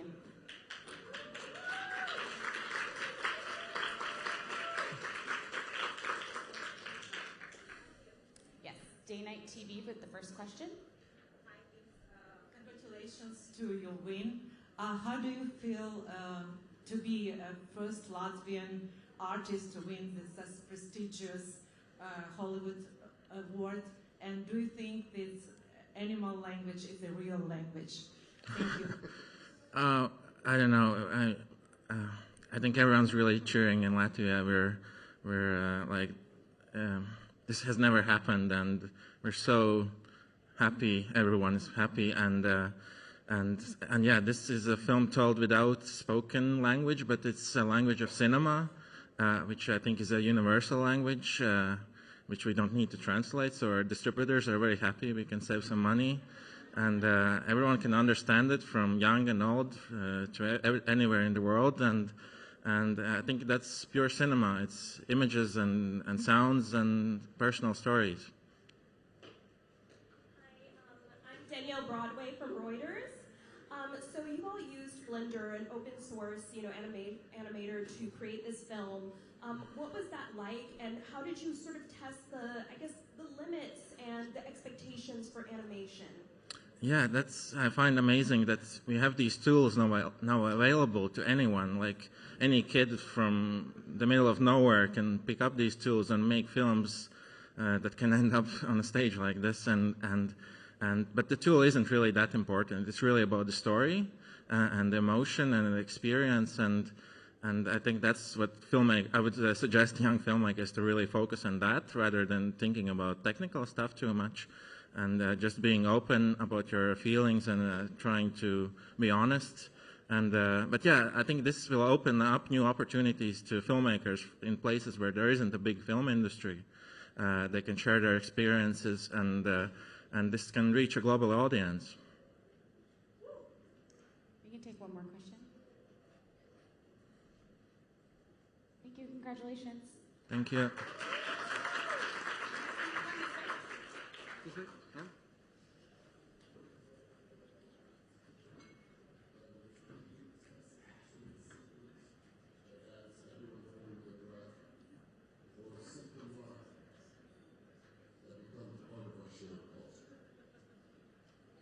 When these films work, they remind us we're all one big family, sharing a collective experience.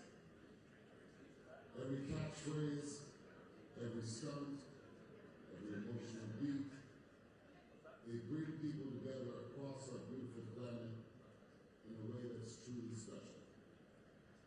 So when the Golden Globes created this award and asked me to present it, I only had one thought. It's about damn time.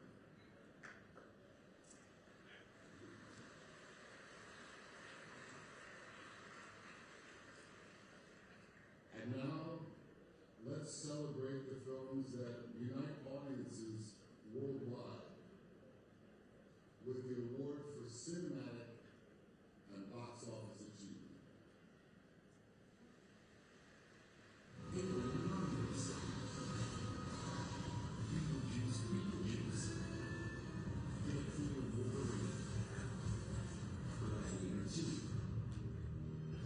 Inside Out 2. Choices. Wicked. The Wild Robot.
so many to thank who shared our dream of bringing Oz to the world. But we were all joyfully journeying down the yellow brick road, following the vision, the talent, the imagination, the hearts of our director, John Chu, who I like to speak with.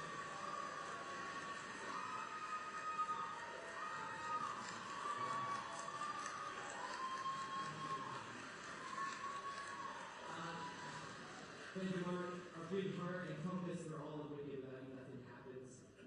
Steven Schwartz, Winnie Holtzman, they're geniuses. And all the cast that has helped in the crew for the last 25 years on stage. We love you, thank you, stand on your shoulders. And my parents came to this country and loved Wizard of Oz. They tell us about the yellow brick road and the rainbow, place over the rainbow that all your dreams come true. You dare to dream it. And so when I'm up here looking at you, living the dream and looking at this beautiful, beautiful cast, it's more beautiful than I ever thought it could be. I think about the hundreds of people who made this movie, the craftspeople, the painters, the sculptors, the dancers, the stunt people, everybody worked so hard, and we all fell in love with movies at some point. We were all in the dark, and we saw something that changed our brains and made us see a perspective that we never thought before, or opened the culture that we never believed that existed before, and made us drop everything, to risk everything, to be here in this town right now. And I think about that, and I think about how beautiful that is. That's why this is for you, the fans out there who came to the movie theaters to bring your friends and families and stay in the dark and watch. We saw your videos, we saw your sing-alongs, we saw your makeup, your hair products, your bakery items. I don't even know. And it shows how important making this stuff is in a time when pessimism and cynicism sort of rule the planet right now. That we can still make art. We can still make art that is a radical act of optimism. That is empowerment and that is joy.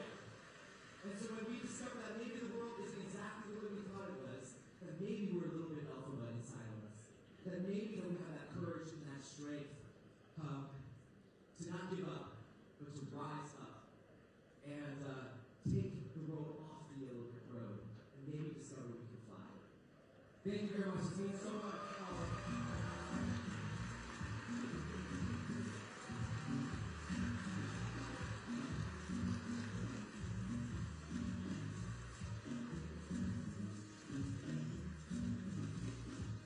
The ballroom is buzzing with anticipation for the best limited series and best TV series.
folks and to all of the international journalists, we want to say thank you, grazie, merci, grazie.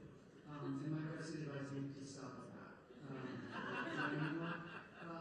We are so lucky to get to tell this story, and since language was created, we've all been telling stories, and we're honored to be in this room with all of these storytellers.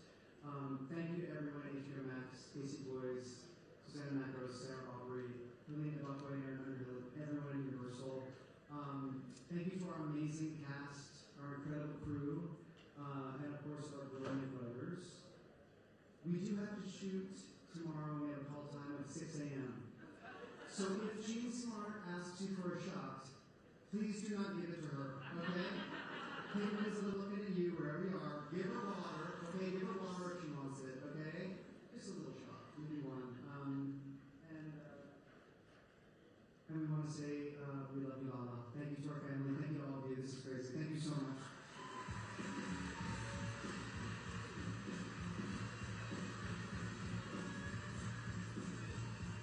Best dressed or best TV drama. To find out, stick around for more Golden Globes after the show break.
The next winners we will bring back will be the cast of Baby Reindeer, and we will start with Jessica Gad, and then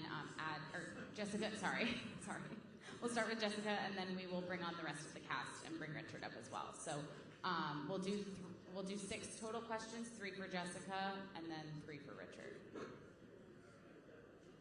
I'll pick when they come in.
to the stage and accepting the Golden Globe for film is co-creator, executive producer, and writer Justin Barnes.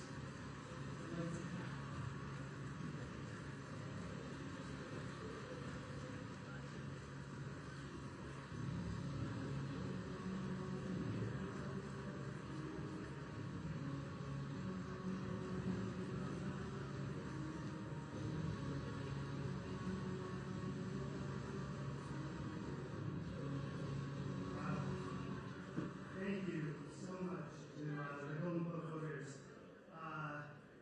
They can tell you how insane this is.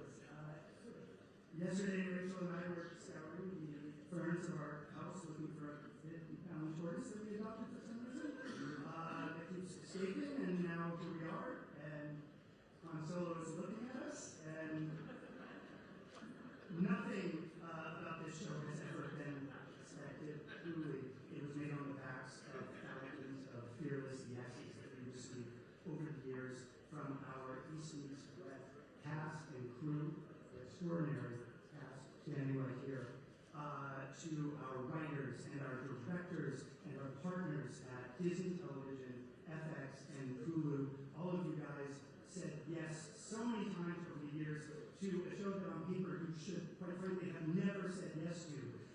It is a miracle that everyone still has their jobs. It is a miracle that we still have our marriage. And it is a miracle if we ever find that tortoise again. So we will get a GPS tracker soon, girls, I promise, and thank you so much.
contributions to the world of entertainment. Please welcome the 2024 recipient of the Cecil B. DeMille Award and star of the upcoming film G20, Viola Davis.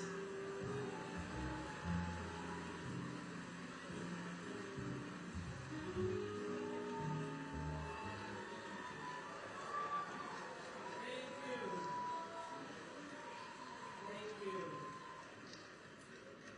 It is an immense honor and great privilege to be standing here as this year's recipient of the Cecil B. DeMille Award.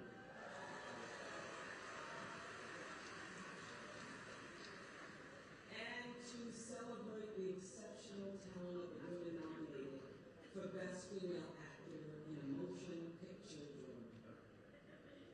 There's no doubt each of you ladies delivered stellar performances. However, what immediately comes to mind when I think of each of you is iconic. Nicole, Pamela, Fernanda, Tilda, Angelina, and Kate. I remain in awe of your brilliance and how you continue to redefine yourselves on screen. You're not only actresses, you are forces of nature shaping cinematic history. Here are the nominees for Best Female Actor Motion Picture Drama. Pamela Anderson for Showgirl. Angelina Jolie, Maria. Nicole Kidman, Main Girl. Tilda Swinton, Boone Westerberg. Fernando Torres, I'm Still Here. Kate Winslet, Lilo.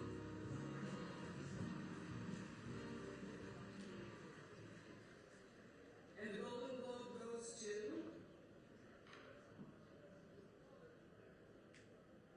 Fernanda Torres.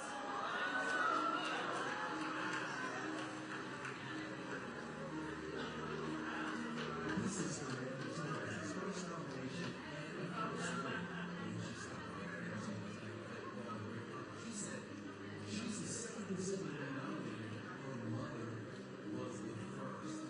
She also said that she feels like she's at Disneyland. Everyone's going to meet everyone tonight. So line up now because the Golden Globe winner wants to talk to her.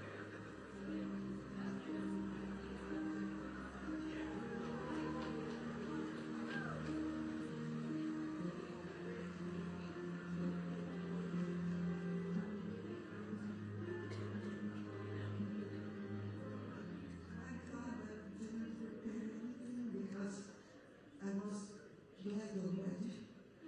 And this is such an amazing year for female performances. So many actresses here that I admire so much. And of course, I want to thank you. Walter San is my partner, my friend. What a story, Walter! And of course, I want to dedicate it to my mother. You have no idea, she was here 25 years ago, and this is like a proof that art. Okay, the next winner we are bringing up is the winner for Best Limited Series Anthology Series Made for TV Movie, Richard Gadd, Baby Reindeer. And joining him is the cast of Baby Reindeer.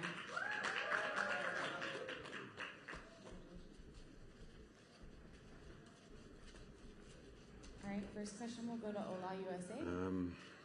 What do we want to do? What's Hola USA? Hello, Jovita with Ola USA. Congratulations. Thank you very much. Thank you. Obviously, we saw the fallout, the highs and the lows of Baby Reindeer with all the news, the headlines. How did you deal with that personally, spiritually, emotionally? Well, obviously I can't go into too much detail on these matters, but you know, like the 2024 was a crazy year of ups and downs and ins and outs. That it was quite hard at times to find my feet. But the show, has done some amazing things for people around the world, like the charity statistics and everything like that. Every time there was a bad moment, I just had to go back to the fact that the show, back in the UK, charity statistics for abuse charities, they were up 53%, in referrals, stalking charities up 47%. So every time there was a bad moment, I just went back to the actual significant positive change that the show was making, and reminded myself of that, because I think the show's done a lot of good for this world, for sure. Enigma Magazine, next. Richard, I want to ask, basically, this show is about you and your story. Do you see yourself doing something in the future that's a departure from who you are, something fictional, where you can act also as well as write? And as for Jessica, you said that in Misery, basically you got inspiration for like how to take on the character. Did you get to talk to Kathy Bates tonight and tell her that yourself? We'll do it one by one. Do you want to go first? Yeah, well, basically, to come back to your question, I am doing that next. I am doing a fictional show next that I'm writing at the moment. It's called Half Man. It's a BBC HBO show, and someone clapping at the back randomly. Not sure what that's about, but yeah. So I am doing that next, and so I will be departing and trying a new challenge away from the kind of autobiographical work. So I'll let Jess come to the mic and answer that question. So, yeah. Yes. Yes, I did. No, yes, I said I was her #1 fan. Lol. Everyone who sees Misery will know what that means. But yes, so she, and she's just the best. So it really meant extra much that she was the person who read out my name and gave me this. So yeah, it was lovely. Yeah. So move around. We'll do one more for Richard. Hello, I'm Hilda Van Blackie for Heart of Hollywood. I wanted to know, please, if you can tell us, was that woman that was giving you trouble, apparently saying it was her story and it belonged to her, whatever, was that good publicity or did it affect at any point? Well, unfortunately, I'm not going to be able to speak to that because it's part of an ongoing legal suit, so I can't answer that question, I'm afraid. I apologise. Thank you, though.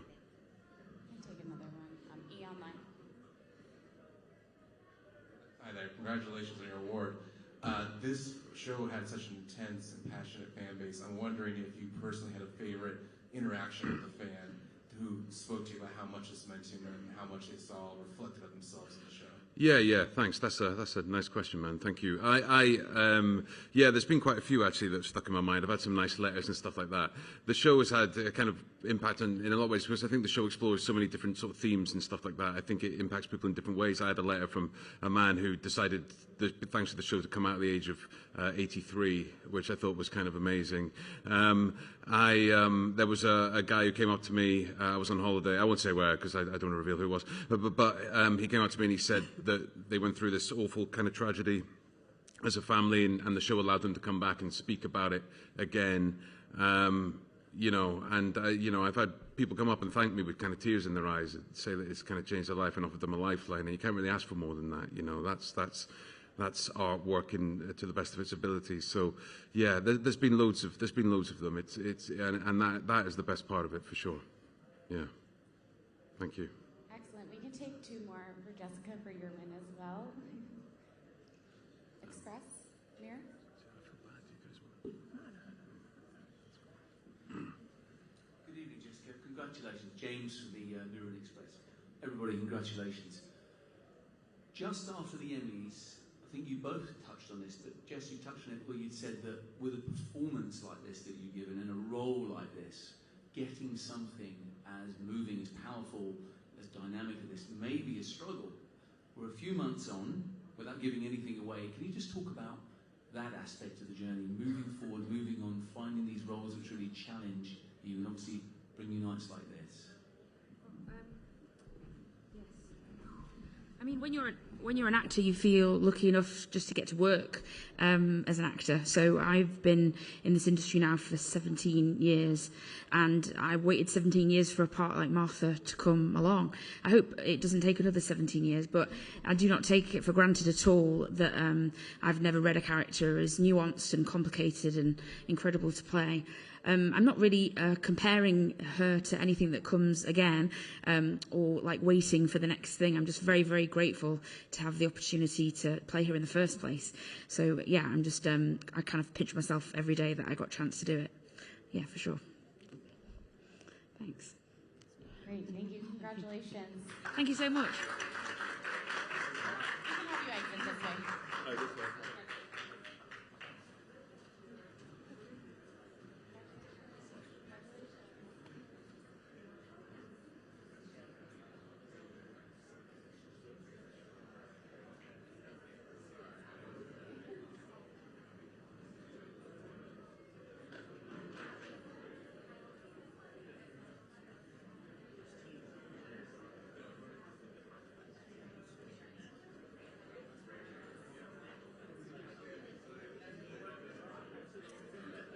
The next winners we will bring up are Best TV Series, Musical, or Comedy, Hacks. Please welcome them to the stage.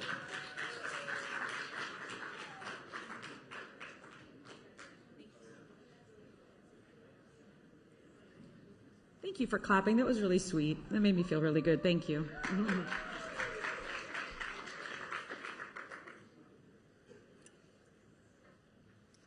right, we'll start with USA Today.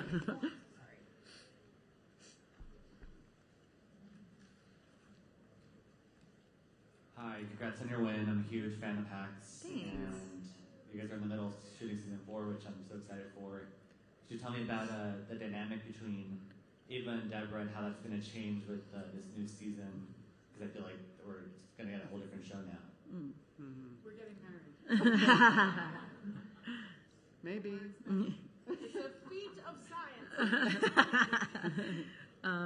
Yeah, where we left them at the end of season 3, they're in a position in their relationship they've never been before, and definitely season 4, you see them butting heads in ways they never have, while also trying to get a show off the ground, which is very, very hard to do, even if you're getting along. So yeah, it's a new vibe for Ava and Deborah. Yes, in the back. Spookiest one yet. I should say it's spooky.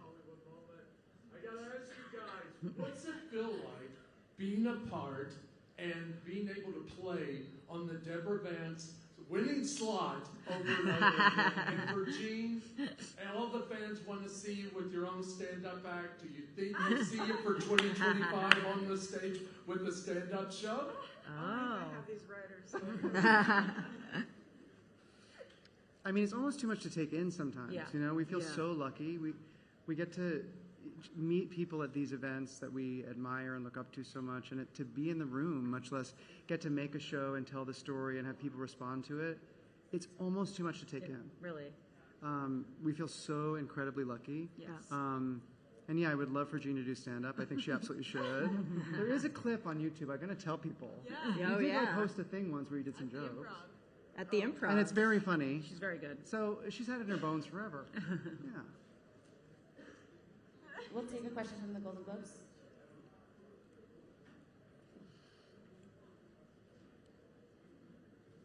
Hey guys, Whitney Friedlander with the Golden Globes. Hi. Paul, you spoke so eloquently at the Emmys about the ageism in the industry and how hard it is to find good parts for people of a certain age. Especially this now that we have the substance, things like that. Have there been any conversations? Have you heard anything else in Hollywood about how this might be changing or any news about that? I don't think I've heard anything specifically about it changing, but it is exciting to see, people, especially here tonight. I mean, you're seeing a lot of people who have been in the business and have been grinding for a long time, and it's so, I think, exciting to see people who have paid their dues get their flowers. I think it's interesting. It's like, even though I think it can always be better, I do think it's actually a good time for roles and for characters that aren't just teens. It's not just like young people or friends in their 30s living in apartments. I do think you're seeing like a really diverse age range on television. That's what's so exciting about the TV landscape right now. I hope that we only see more of it, and that networks take risks on stories that are original and characters, whether it's about their age or about something else that isn't the typical thing you see. I think it's like exciting when they take a risk, because it can really resonate with people who are an underserved audience. Great, thank you so much. Congratulations. Thank you. Thank you. How do you guys exit this thing? Oh, thank you. Yeah. Okay. Thank you, guys. We really appreciate it.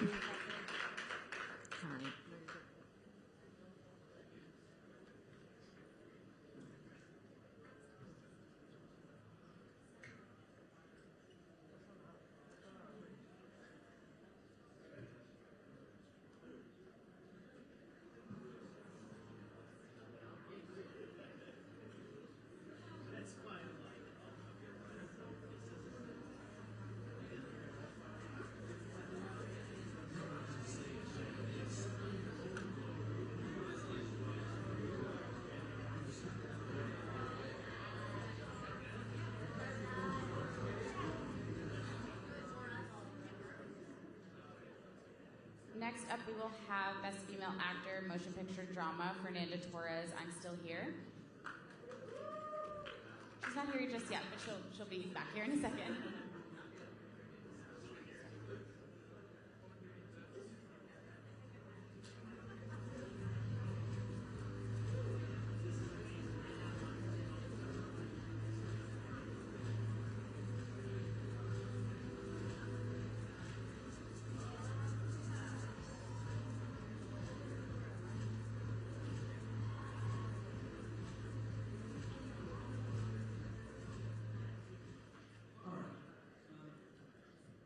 I'm incredibly moved. I prepared a long speech, too. I have to thank everyone up here who over and over again bet on this film with factual and stuck with it. You know. Please welcome to the stage Golden Globe winner Fernanda Torres for I'm Still Here.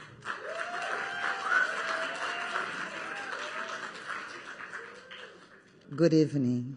We'll get started with the first question. Thank you.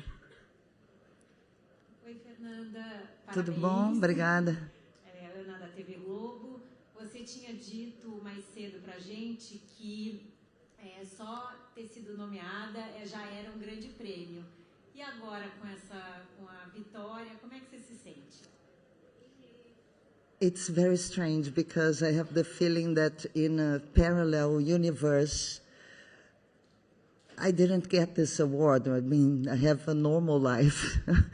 So everything's very weird. I never thought I would win because so many great performances in English. So I was, this tells so much about the difference in the cinema nowadays. I mean, to have someone speaking Portuguese being nominated in such an amazing category and then winning it. I'm really, really touched by it. And I never expected. I thought I was so happy already just with the nomination. It's a great, great honor. Thank you. It's almost like you won the World Cup in Brazil right now. People are unbelievable. Can you just comment? How do you feel for the Brazilians? How the people in Brazil are celebrating right now? Yes, I think because there was a Central Station with my mother 25 years ago. I don't know, in Brazil, people took it like personally. It is something very patriotic that's happening in Brazil with this film. I wish I don't know, I'm so happy. I would like to say that the Golden Globes make Brazil a very happy country with this award today. We are like really celebrating over there, and I'm very proud to be one of the reasons for that. And I'm also proud that this award came, I mean, with Walter involved and also Eunice Paiva, this woman who is really moving the whole thing, I think. We'll take one more question from Nylon Magazine.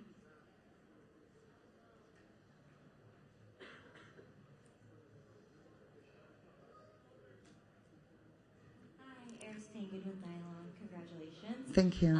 This is such a historical win, and it's such a big deal, but for the fun side of things, how do you plan on celebrating?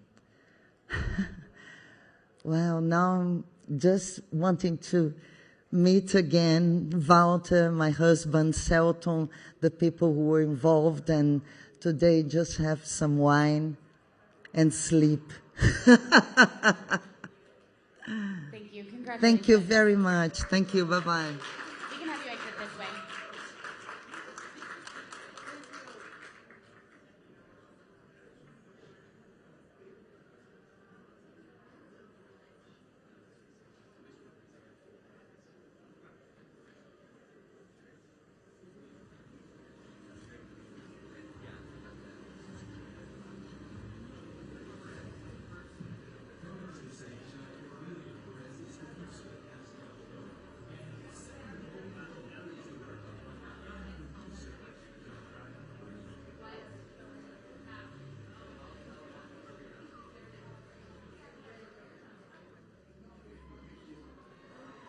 So you can prepare your questions. The next group that will be coming back is TV series drama Justin Marks for Shogun.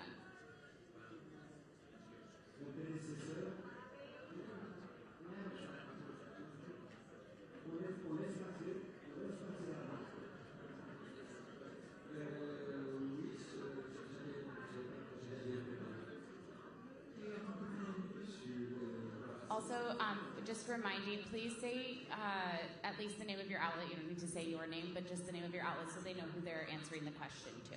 Thank you.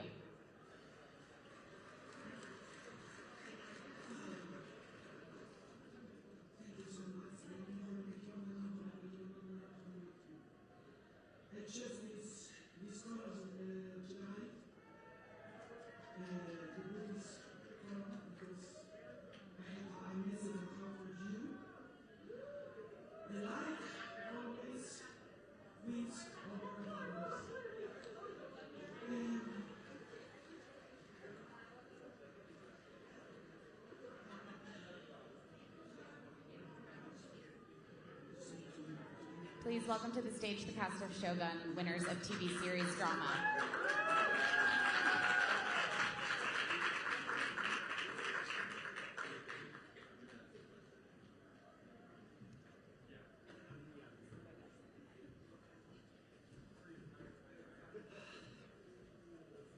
We're going to start with AP.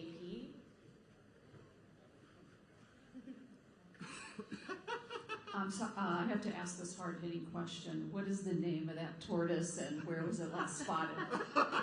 I'm glad you asked. His name is Tenchu, or Tenchu Margarita, according to our daughters. And he was last spotted at the back of our property, if anyone has seen him by the Gulch. Tenshu, Tenshu. SHU, the Tenchu Kaku of a castle. Variety? Hey, Justin and Rachel, congratulations. Give me give me an update on season 2. Where do things stand? What's the latest that you can tell us? Season 2. Well, it's ongoing. We're still trying. We haven't given up. And what can I say? I'm not sure what we can say. We're about 6 weeks from the end of the writer's room. Oh, yes. And we hope you'll like it. Yes. On the end over here.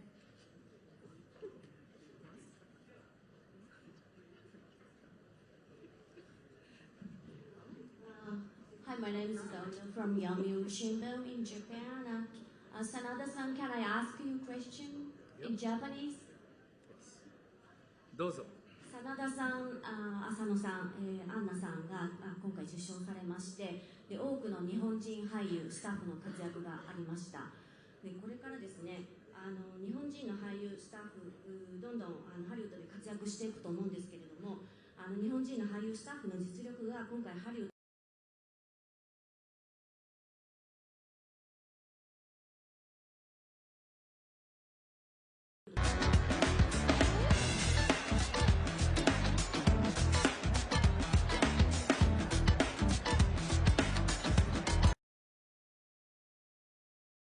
the show, more Japanese crew members and actors.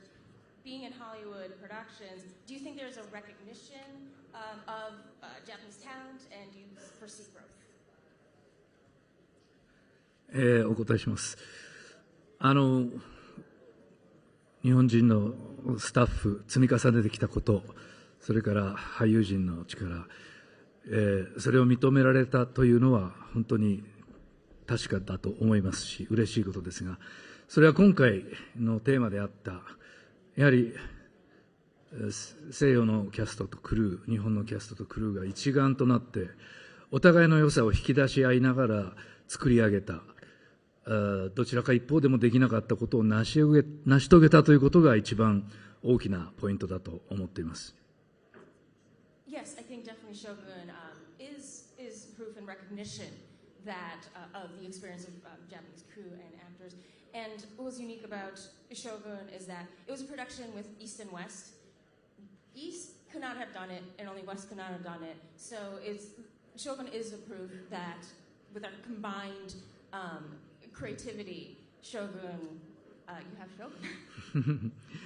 そして今回、日本語のセリフにサブタイトルがつきながらも異文化に関して興味を持ち理解し楽しんでいただけた観客が世界中にこれだけいたということが立証されたというのはまた一つ大きなことですし、それによって大きく門がまたアジアの国々に開けたと思うんですね。その土壌に次からまたクルーもキャストも両方橋を渡ってこれる状況が作れたんじゃないかと思いますので、可能性は大きく広がったと思います。Yes, I think since the show is largely subtitled, but regardless of that, we have so many fans all over the world. Everyone really enjoyed it. So I think Shogun really is a proof of the work that we put in.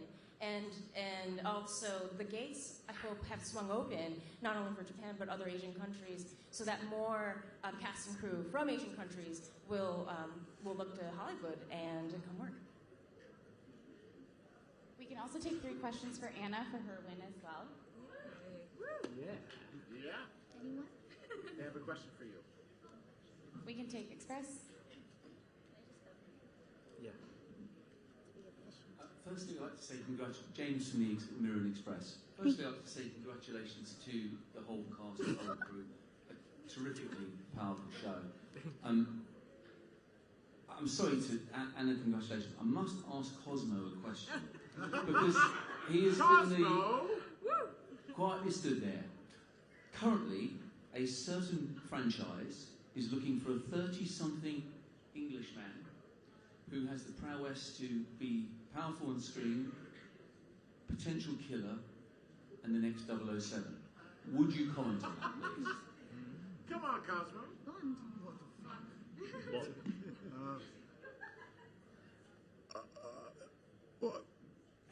I don't know how to construct I wish them all the best in their search.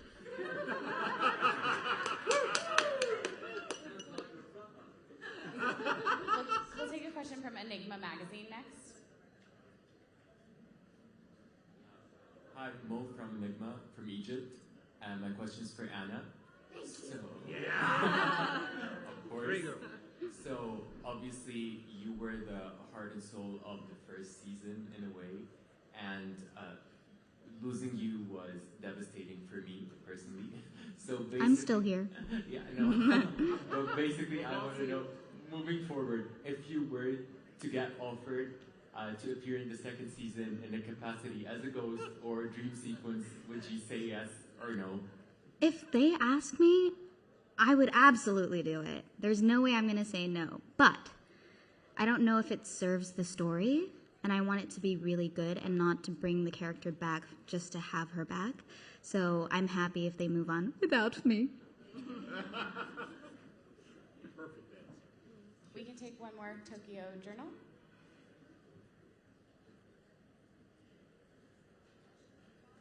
Okay, so this is for Mr. Sanada again. I'd like to ask if you have any plans on going back in time so that you can bring back so many of the great actors that have died. Mystery. Good luck. Maybe with respect for original shogun, Toshiro Mifune. Thank you so much. Congratulations. We can have you exit this way. Thank you.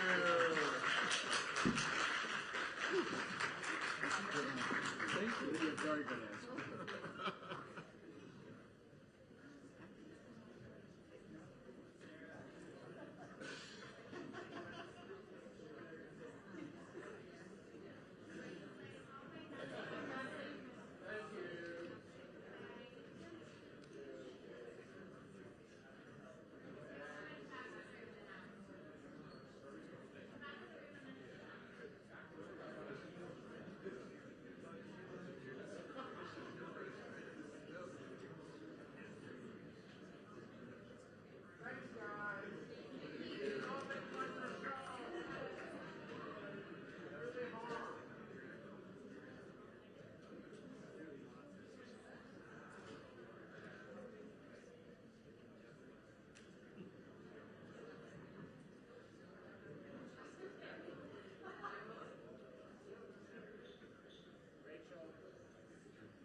The next winner we are bringing back is Best Female Actor, Limited Series, Anthology Series, Made-for-TV Movie, Jodie Foster, True Detective, Night Country.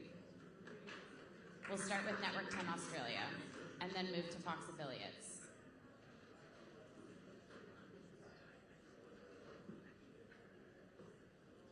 We can take one more as well. She knows. Please welcome to the stage Golden Globe winner, Jodie Foster.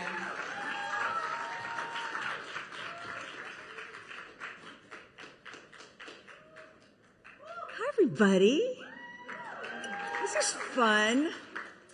Congratulations, Jodie. First question's over. I don't know where you Oh, there you are. Hello. Angela Bishop from Channel 10 Australia. Hi, Angela. Congratulations on this. It was Thank you. binge-worthy in the extreme. Thank You you. always are. What are you preferring these days, television or film, and why? Well, I think the most exciting narrative filmmaking right now is being done on streaming. That's where I really go to see performances and to see characters build over time. Although I have to say the features this year are amazing. So that's, for me as a feature person, it's great to see that both can coexist and there are different ways of telling stories. I've lost my voice, as you can tell. Hi, Robert. Hi, Jodie. Congratulations, Larry from Fox. Oh, thank you. In your speech, you had mentioned your son who is acting. Yeah, it's the other one. Yes. That's not him. What is the best advice that you have given him? Well, it's the advice I will give him in time, which is you don't actually have to wear these shoes. And when you do, make sure you put the little foamy things, you put them in before you put on the shoes. So that's a good one. Honestly, just be yourself, I think, and relax. Telling someone to relax is crazy. It doesn't make any sense, and it won't make any sense to them. But there will come a day where they'll say, oh, I see. And that's true for athletes, it's true for artists, it's true for creative people, it's true for scientists, that in order to allow or to open, to have discovery, you have to be able to just let things happen and not continually try to control them like I did for the first 55 years of my life.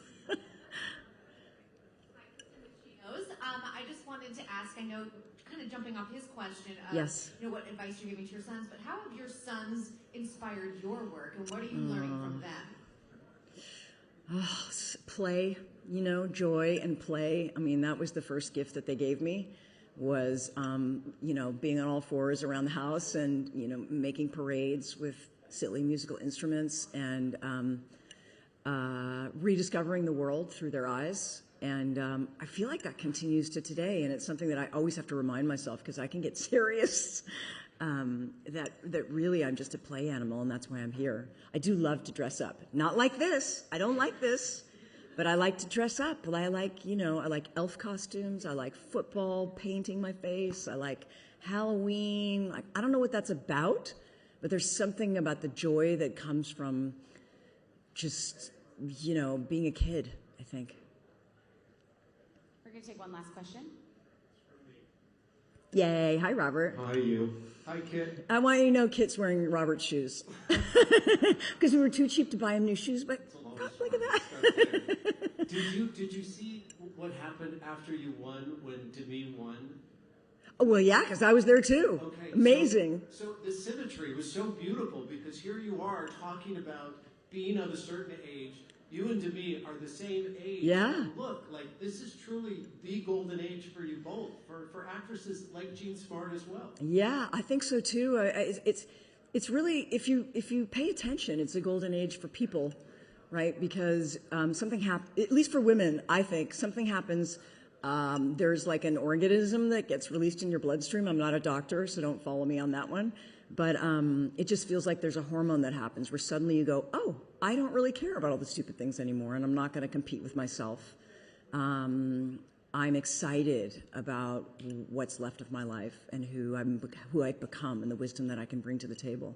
So for me, this is the most contented moment in my career. And I never would have known that. I just never would have known that. But something happened the day I turned 60, and it all just came into place.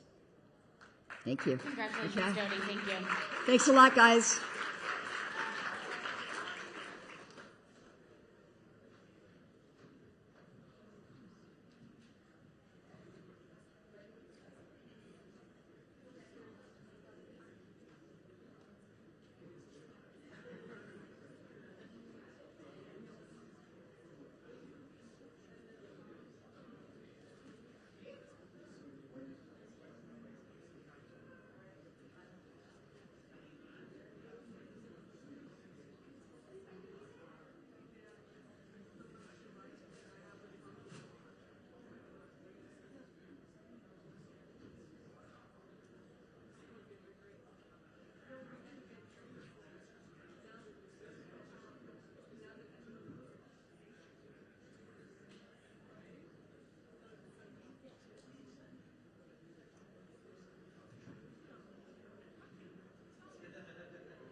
Thank you. We're working on it for 4 years now.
next winners we will be bringing in are the winners of original score, Trent Reznor and Atticus Ross for challengers. Please hold up your signs when you're ready and we'll start picking before they come in.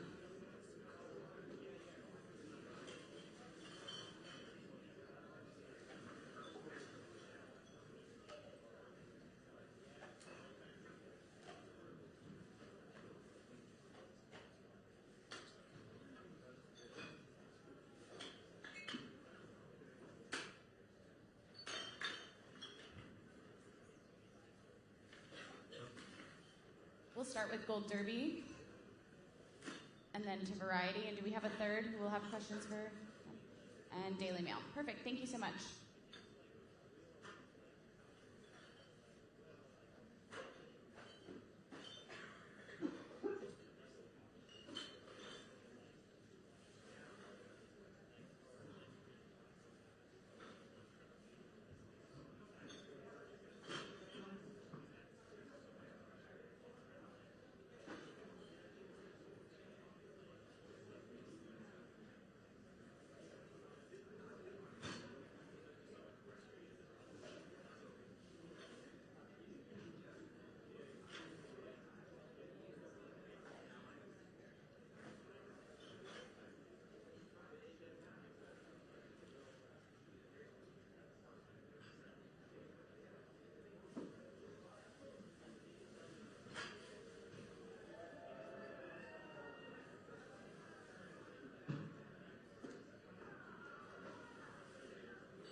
Please welcome to the stage the winners of Original Score Motion Picture, Trent Reznor and Atticus Ross for challengers.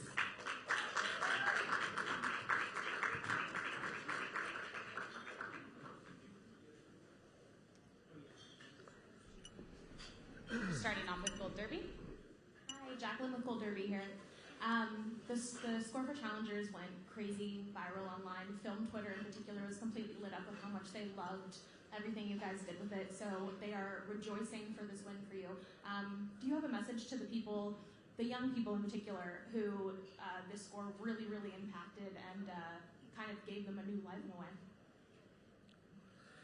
I think we were just as surprised as anyone else that it caught on like that. You know, we've learned over the years we just try to do the best job we can in the studio. And when we see that final cut of the film and the final mix and it feels like it's the best thing we can do, that's our moment of kind of saying, this is why we do it, you know. Once it goes out into the world, it's hard to predict how people are going to react. This film was fun to work on from the beginning.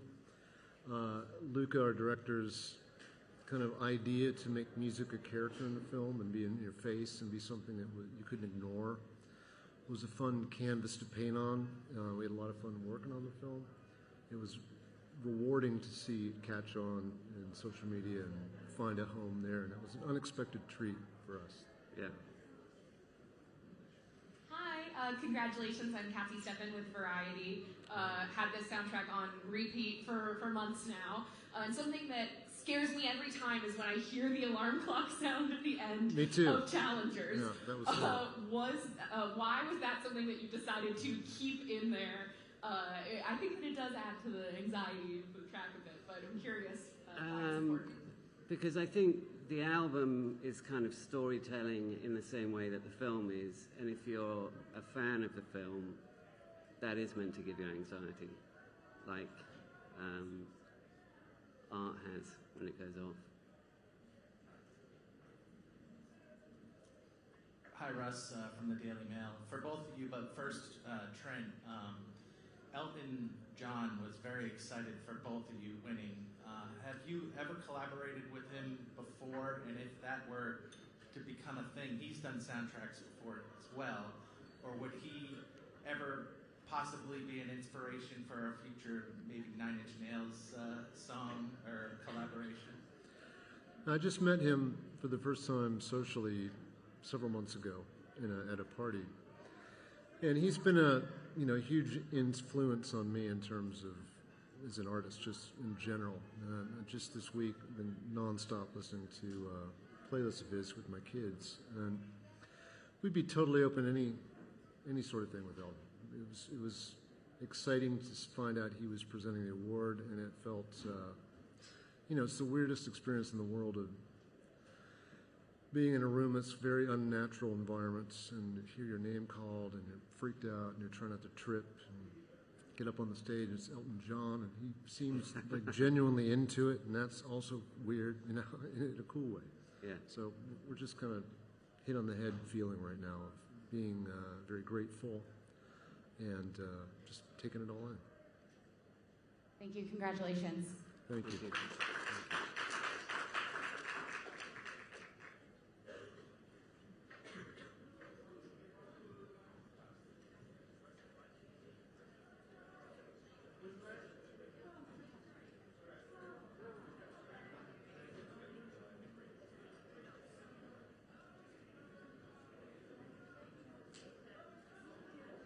Please welcome the winner for Best Female Actor, Motion Picture, Musical, or Comedy, Demi Moore for The Substance.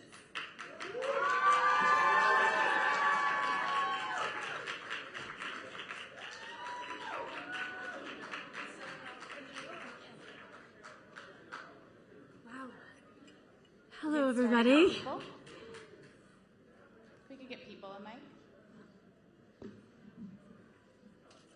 Hi, my name's Danielle and I'm with People. Hi. First off, congratulations. I just have to say that I absolutely loved your speech, and especially that part about, putting the measuring stick down to finally realize that you are enough. And so I'm wondering, on the days that you don't feel like you're enough, for the women out there who don't feel like they're enough right now, what gets you through?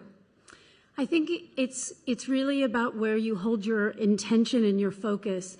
And we can spend our time focusing on all that we're not, or we could be celebrating all that we are.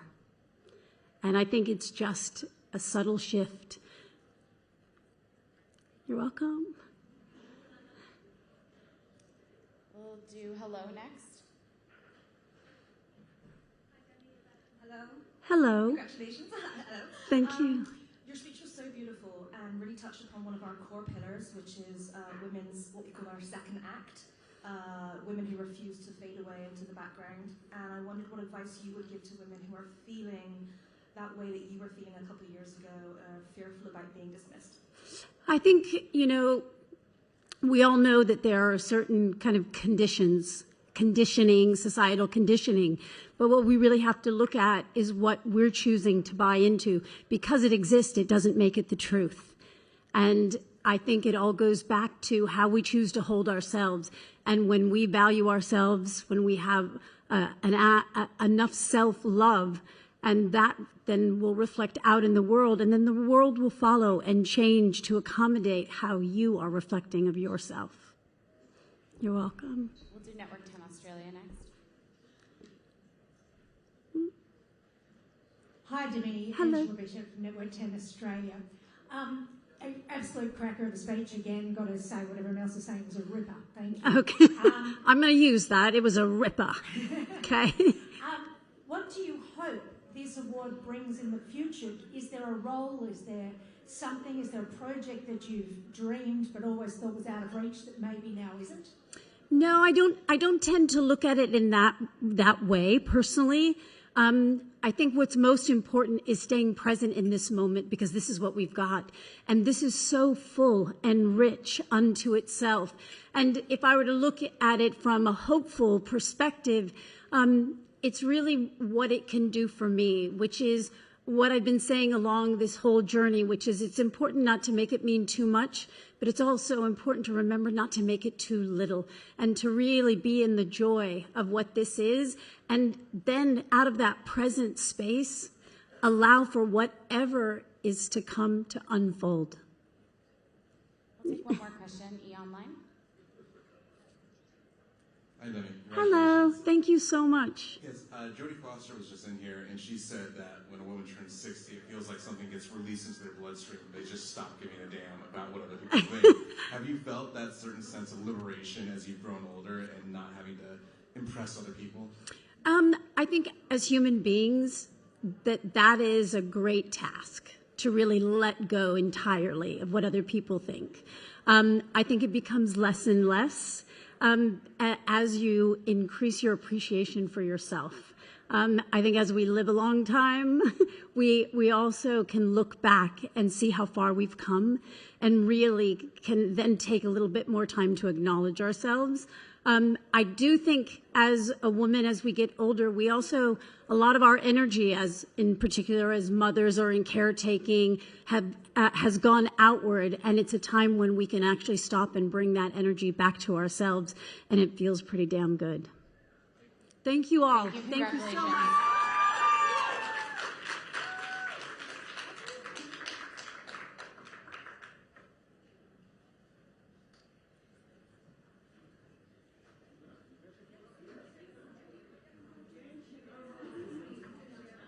Please welcome the cast of Amelia Perez.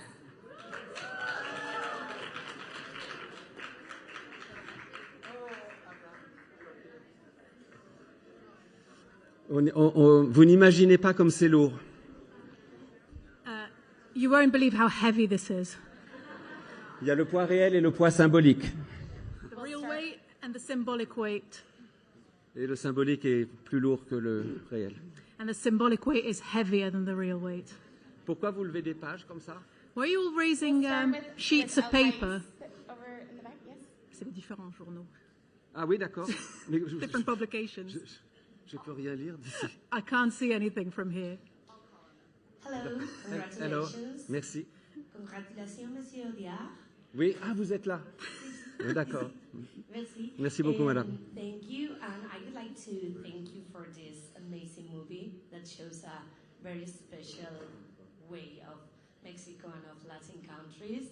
And I would like to ask you, if you don't mind, I would like to ask Mrs. Carla Sofia Gascon, because we have not heard you, no te hemos escuchado el discurso que has hecho en la sala, porque aquí estaban otros actores hablando. Entonces nos gustaría que nos contaras qué has dicho, porque has hablado algo muy importante y has dicho algo también sobre tu ropa. Y we would like you to tell what you have said in the stage. But is here the director. Yes, but I saw you, so Lo que he dicho simplemente es que había elegido estos colores que representan el budismo porque quería dar un mensaje de esperanza al mundo, y es que la luz siempre gana a la oscuridad. Y lo que he dicho también es que pueden meternos en la cárcel, pueden golpearnos, pueden hacernos de todo, pero nunca podrán quitarnos nuestra alma, nuestro espíritu y nuestra identidad, porque es solo nuestra. Y también quería que todos alzaran la voz y que dejaran atrás la oscuridad y que dijeran somos lo que somos, no lo que otros quieren que seamos, ¿no? Eso es lo que he dicho en el discurso. Me habría gustado decir otras cosas más, pero como no me han dejado nada más que salir al final, pues no he podido decir más. ¿Qué quieres que te diga? ¿Tú qué quieres que te diga? ¿Quieres que te diga más cosas? Realmente estoy muy feliz, creo que estoy muy feliz por todos nosotros. Hemos conseguido un hito maravilloso en esta película. Yo, obviamente, no te voy a mentir, siempre tengo un sabor agridulce cuando recibo algún tipo de premio, como que no me parece que esté completo del todo nunca, ¿no? Pero estoy muy feliz por Demi Moore, porque en Cannes a ella le pasó lo mismo que a mí, que me estuvo mirando mientras yo recogía el premio también. Entonces creo que se la debía un poco. Ahora estamos empate, entonces necesitamos un desempate.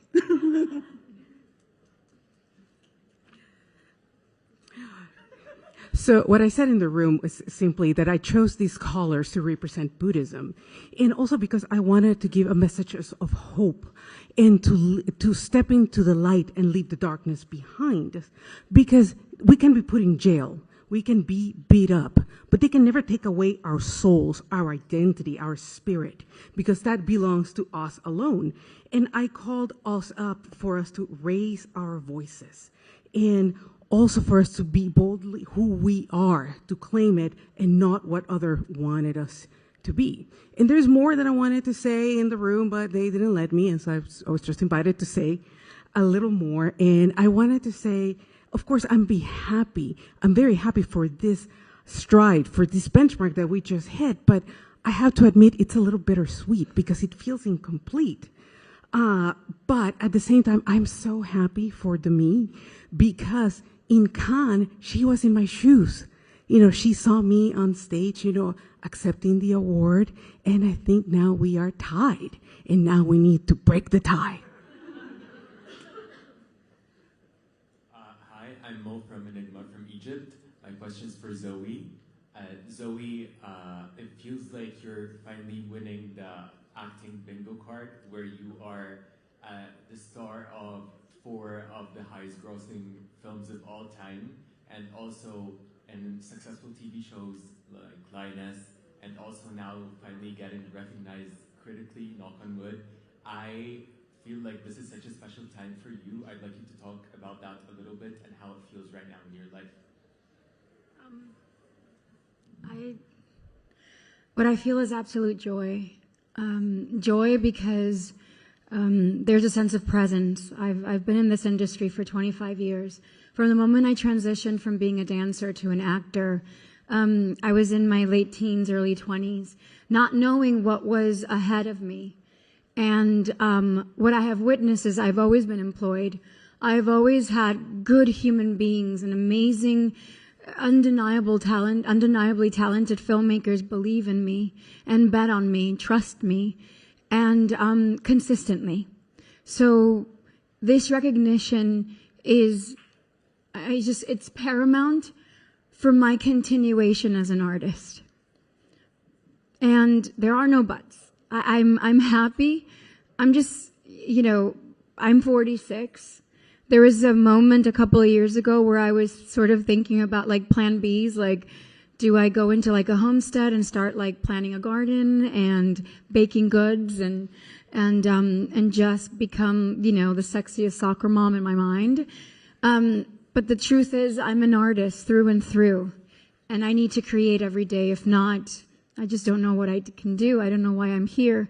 And that's how my loved ones can get the best of me, is when I am allowed to create. So I'm indebted to filmmakers like Jacques Audiard, that after conversations and auditions and promises that I can do something, they really decide to bet on me.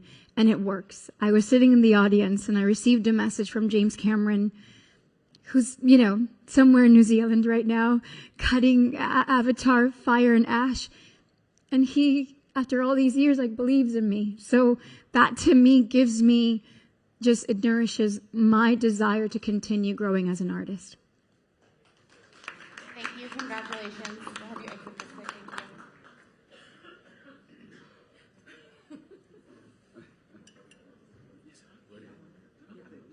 Thank you. Thank you so much. Thank you so much.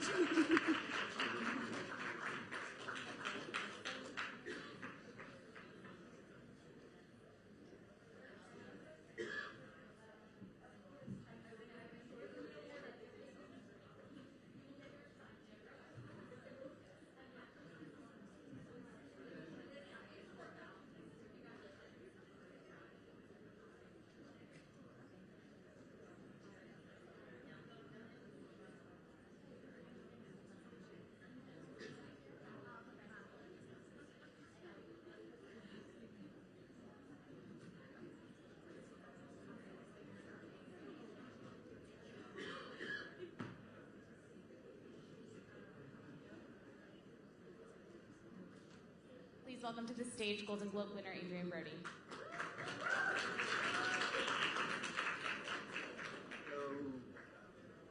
Hello.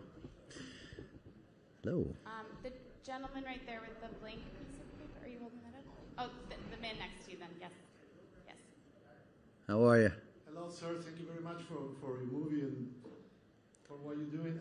So you mentioned during your speech that the movie talks about immigration, and just how a lot of immigrant people have to struggle and then finally achieve a goal. But it also talks about exploitation, by multimillionaires, without that it's just that they can be extremely abusive. So this is a theme, that might be applied to different people from different countries. So how important it is just to talk about that and then to show that the struggle is real.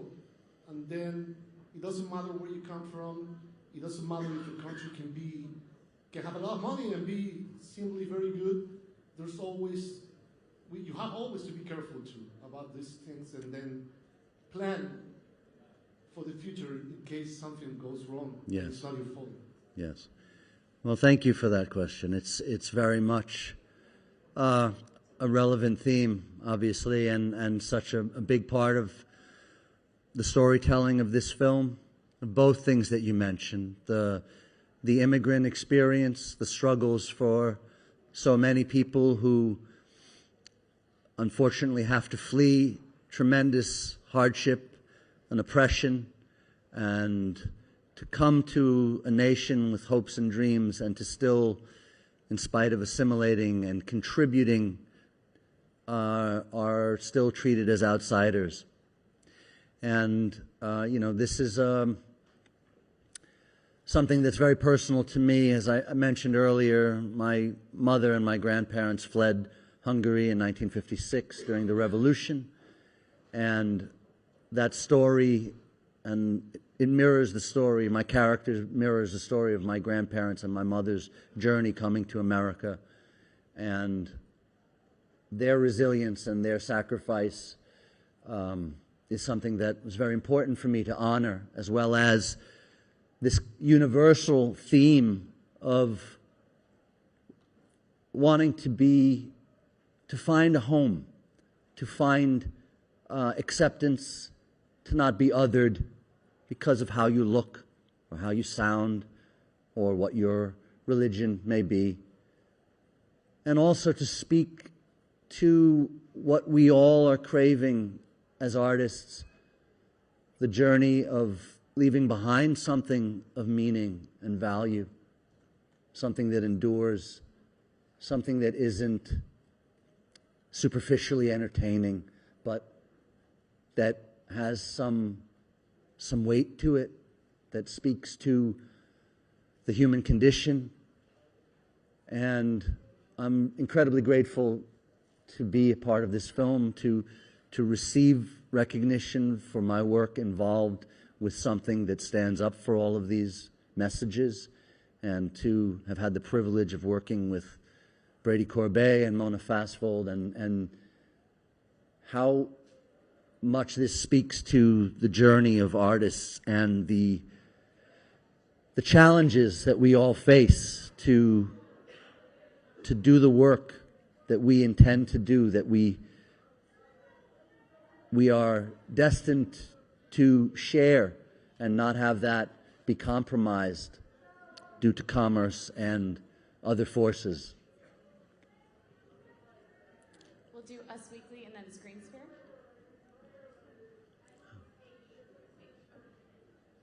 Hi. Hi, Mario Turner with Hi there. Us Weekly. Congratulations. Thank you so much. You won your Oscar nearly 23 years ago. How does this moment feel for you when you reflect back on that time to where you are today? Well, you said it. It's been many years. It's been decades, and I've had a long life and career, and a lot of peaks and a lot of valleys, and it's given me perspective. It's given me great appreciation for this moment, because it can go away. And I am very grateful. I've had a very blessed career, but as you can see, it's still a challenge to find work that is as meaningful as this, that you can have a triumph in your life again is incredibly healing and rewarding, and also for what it speaks to of my family's struggles and the hardships that they've faced that have given me the good fortune of having firm footing as an American actor, and to have the ability to hope and dream and to pursue something like this. Thank you. for Aish, for Israel. You were part Jewish. What was it like to connect with this character and the anti-Semitism that he deals with, especially relevant, timely, with all the rising anti-Semitism happening in the world? Yes, unfortunately, there is obviously a tremendous amount of anti-Semitism. It's something that this character is fleeing, and that persecution, not just for being Jewish, but for his artistic beliefs and his values, and to be oppressed and judged and othered. And then to come with hopes and dreams that that is in the past, and to still face that, and for those challenges to still exist. And the fact that they do, and the fact that it's intimate to me, the roles that I've played, and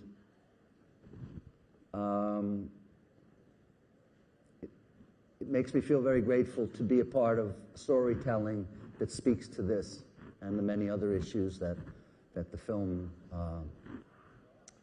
provides insight into. Thank you so much. Congratulations. Thank you very much. Thank you.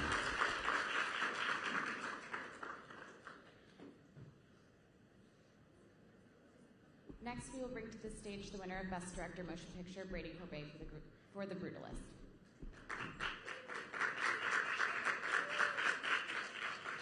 And we'll get started with the first question with Day Night TV.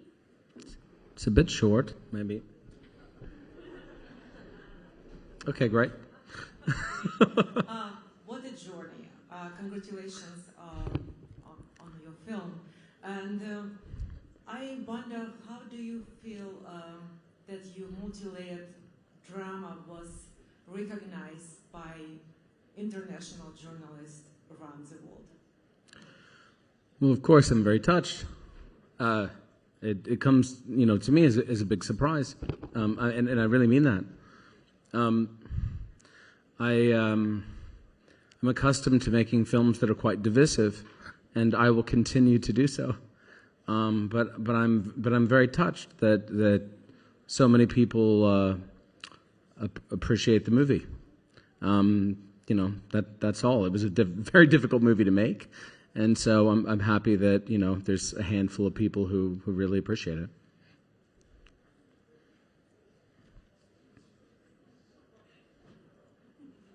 Decider.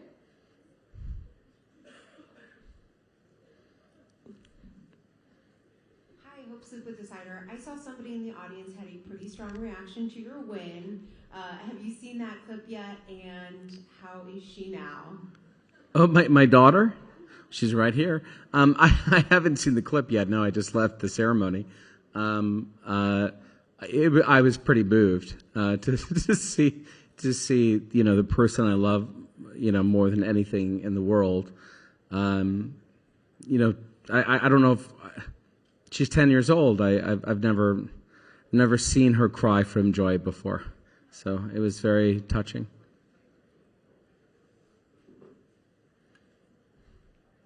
Great, thank you so much. Congratulations. Thank you. I'm free to go. Good night.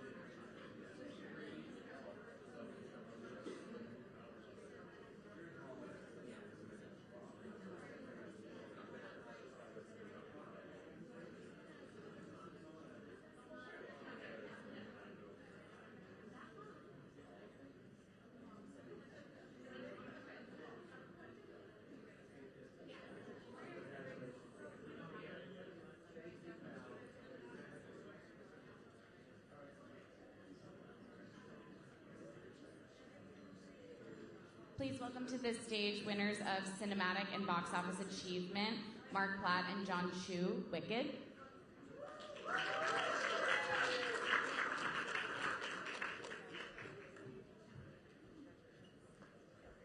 Thank you. We'll start with GMA 7.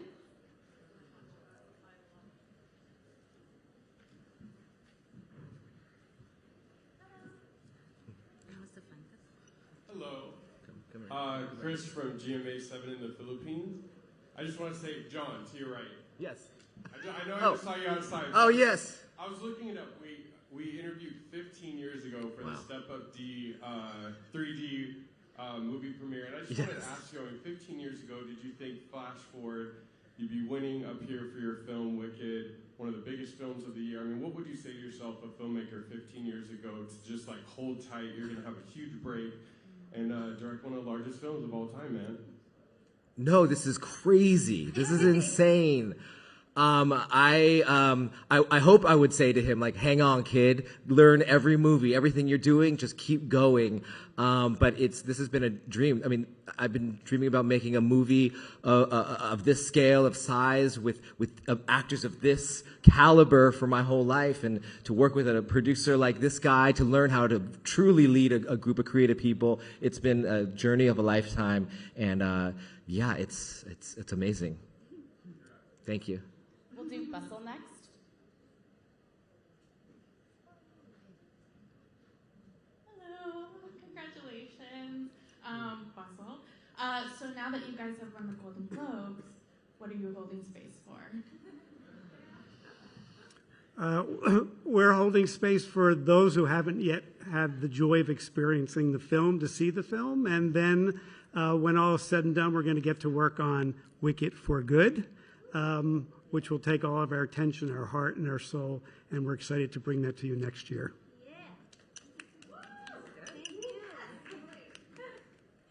John, it looks like we're on the road again. What's it like for you as your John, BJ Chorus, The Hollywood Moment, we're here again. What's it like for you as we're going down the yellow brick road, and maybe we should say the golden brick road at this point, to be heralded as a wickedly great director that's bringing back the golden age of musicals back to Hollywood? And for the rest of the cast, what is it like for you to be in this golden moment with this amazing cast and a future with Wicked? Thank you for that.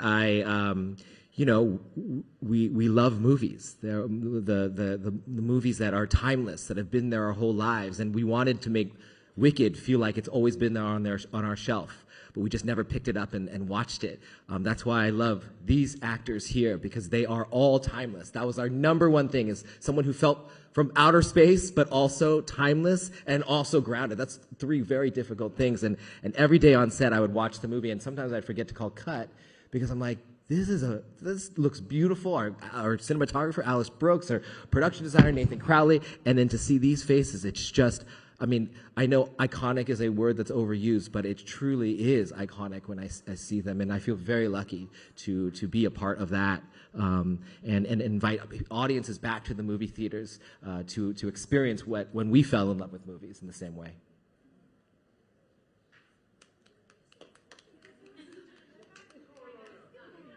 Oh, we have one more from BBC. Last one. Oh, wait. Hi guys, Crystal Hayes, BBC. Everyone enjoyed Wicked. I kind of have a two-parter. What do you make of kind of the cultural phenomenon that this film has taken up? And then when we're looking forward, I know you touched on Wicked Part 2, which everyone's looking forward to, but have you guys explored or thought about anything more exploring the Land of Oz, a show perhaps, anything like that? Well, there is a show running now on Broadway and at the Apollo Victoria in London in its 18th year. I think it's hard to predict when something becomes a cultural phenomenon. You can't really predict that. It's very exhilarating when it does. And I think it speaks to the material that where we tried to honor the legacy of Frank Baum's Wonderful Wizard of Oz as reimagined by Gregory Maguire, and then prophetically and brilliantly written into a musical by Stephen Schwartz and Winnie Holzman.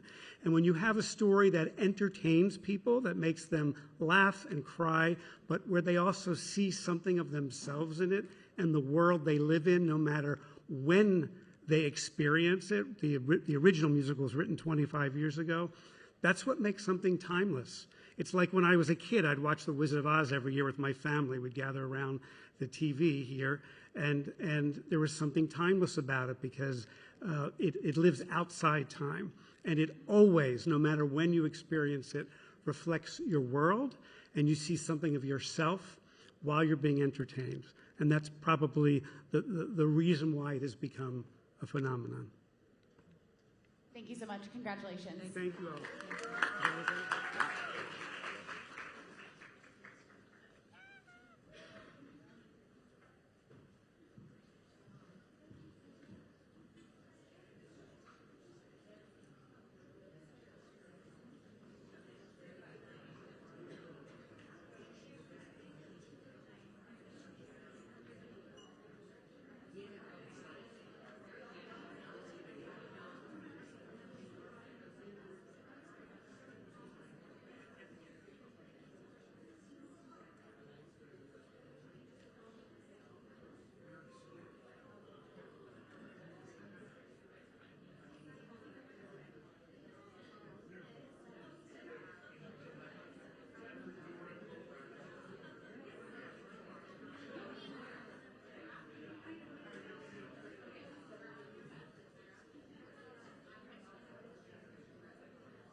That's a wrap. Thank you all so much for joining us for the 82nd Golden Globes.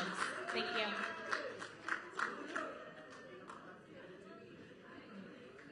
You may follow your stories until 10 p.m. We have the room until 10. Thank you.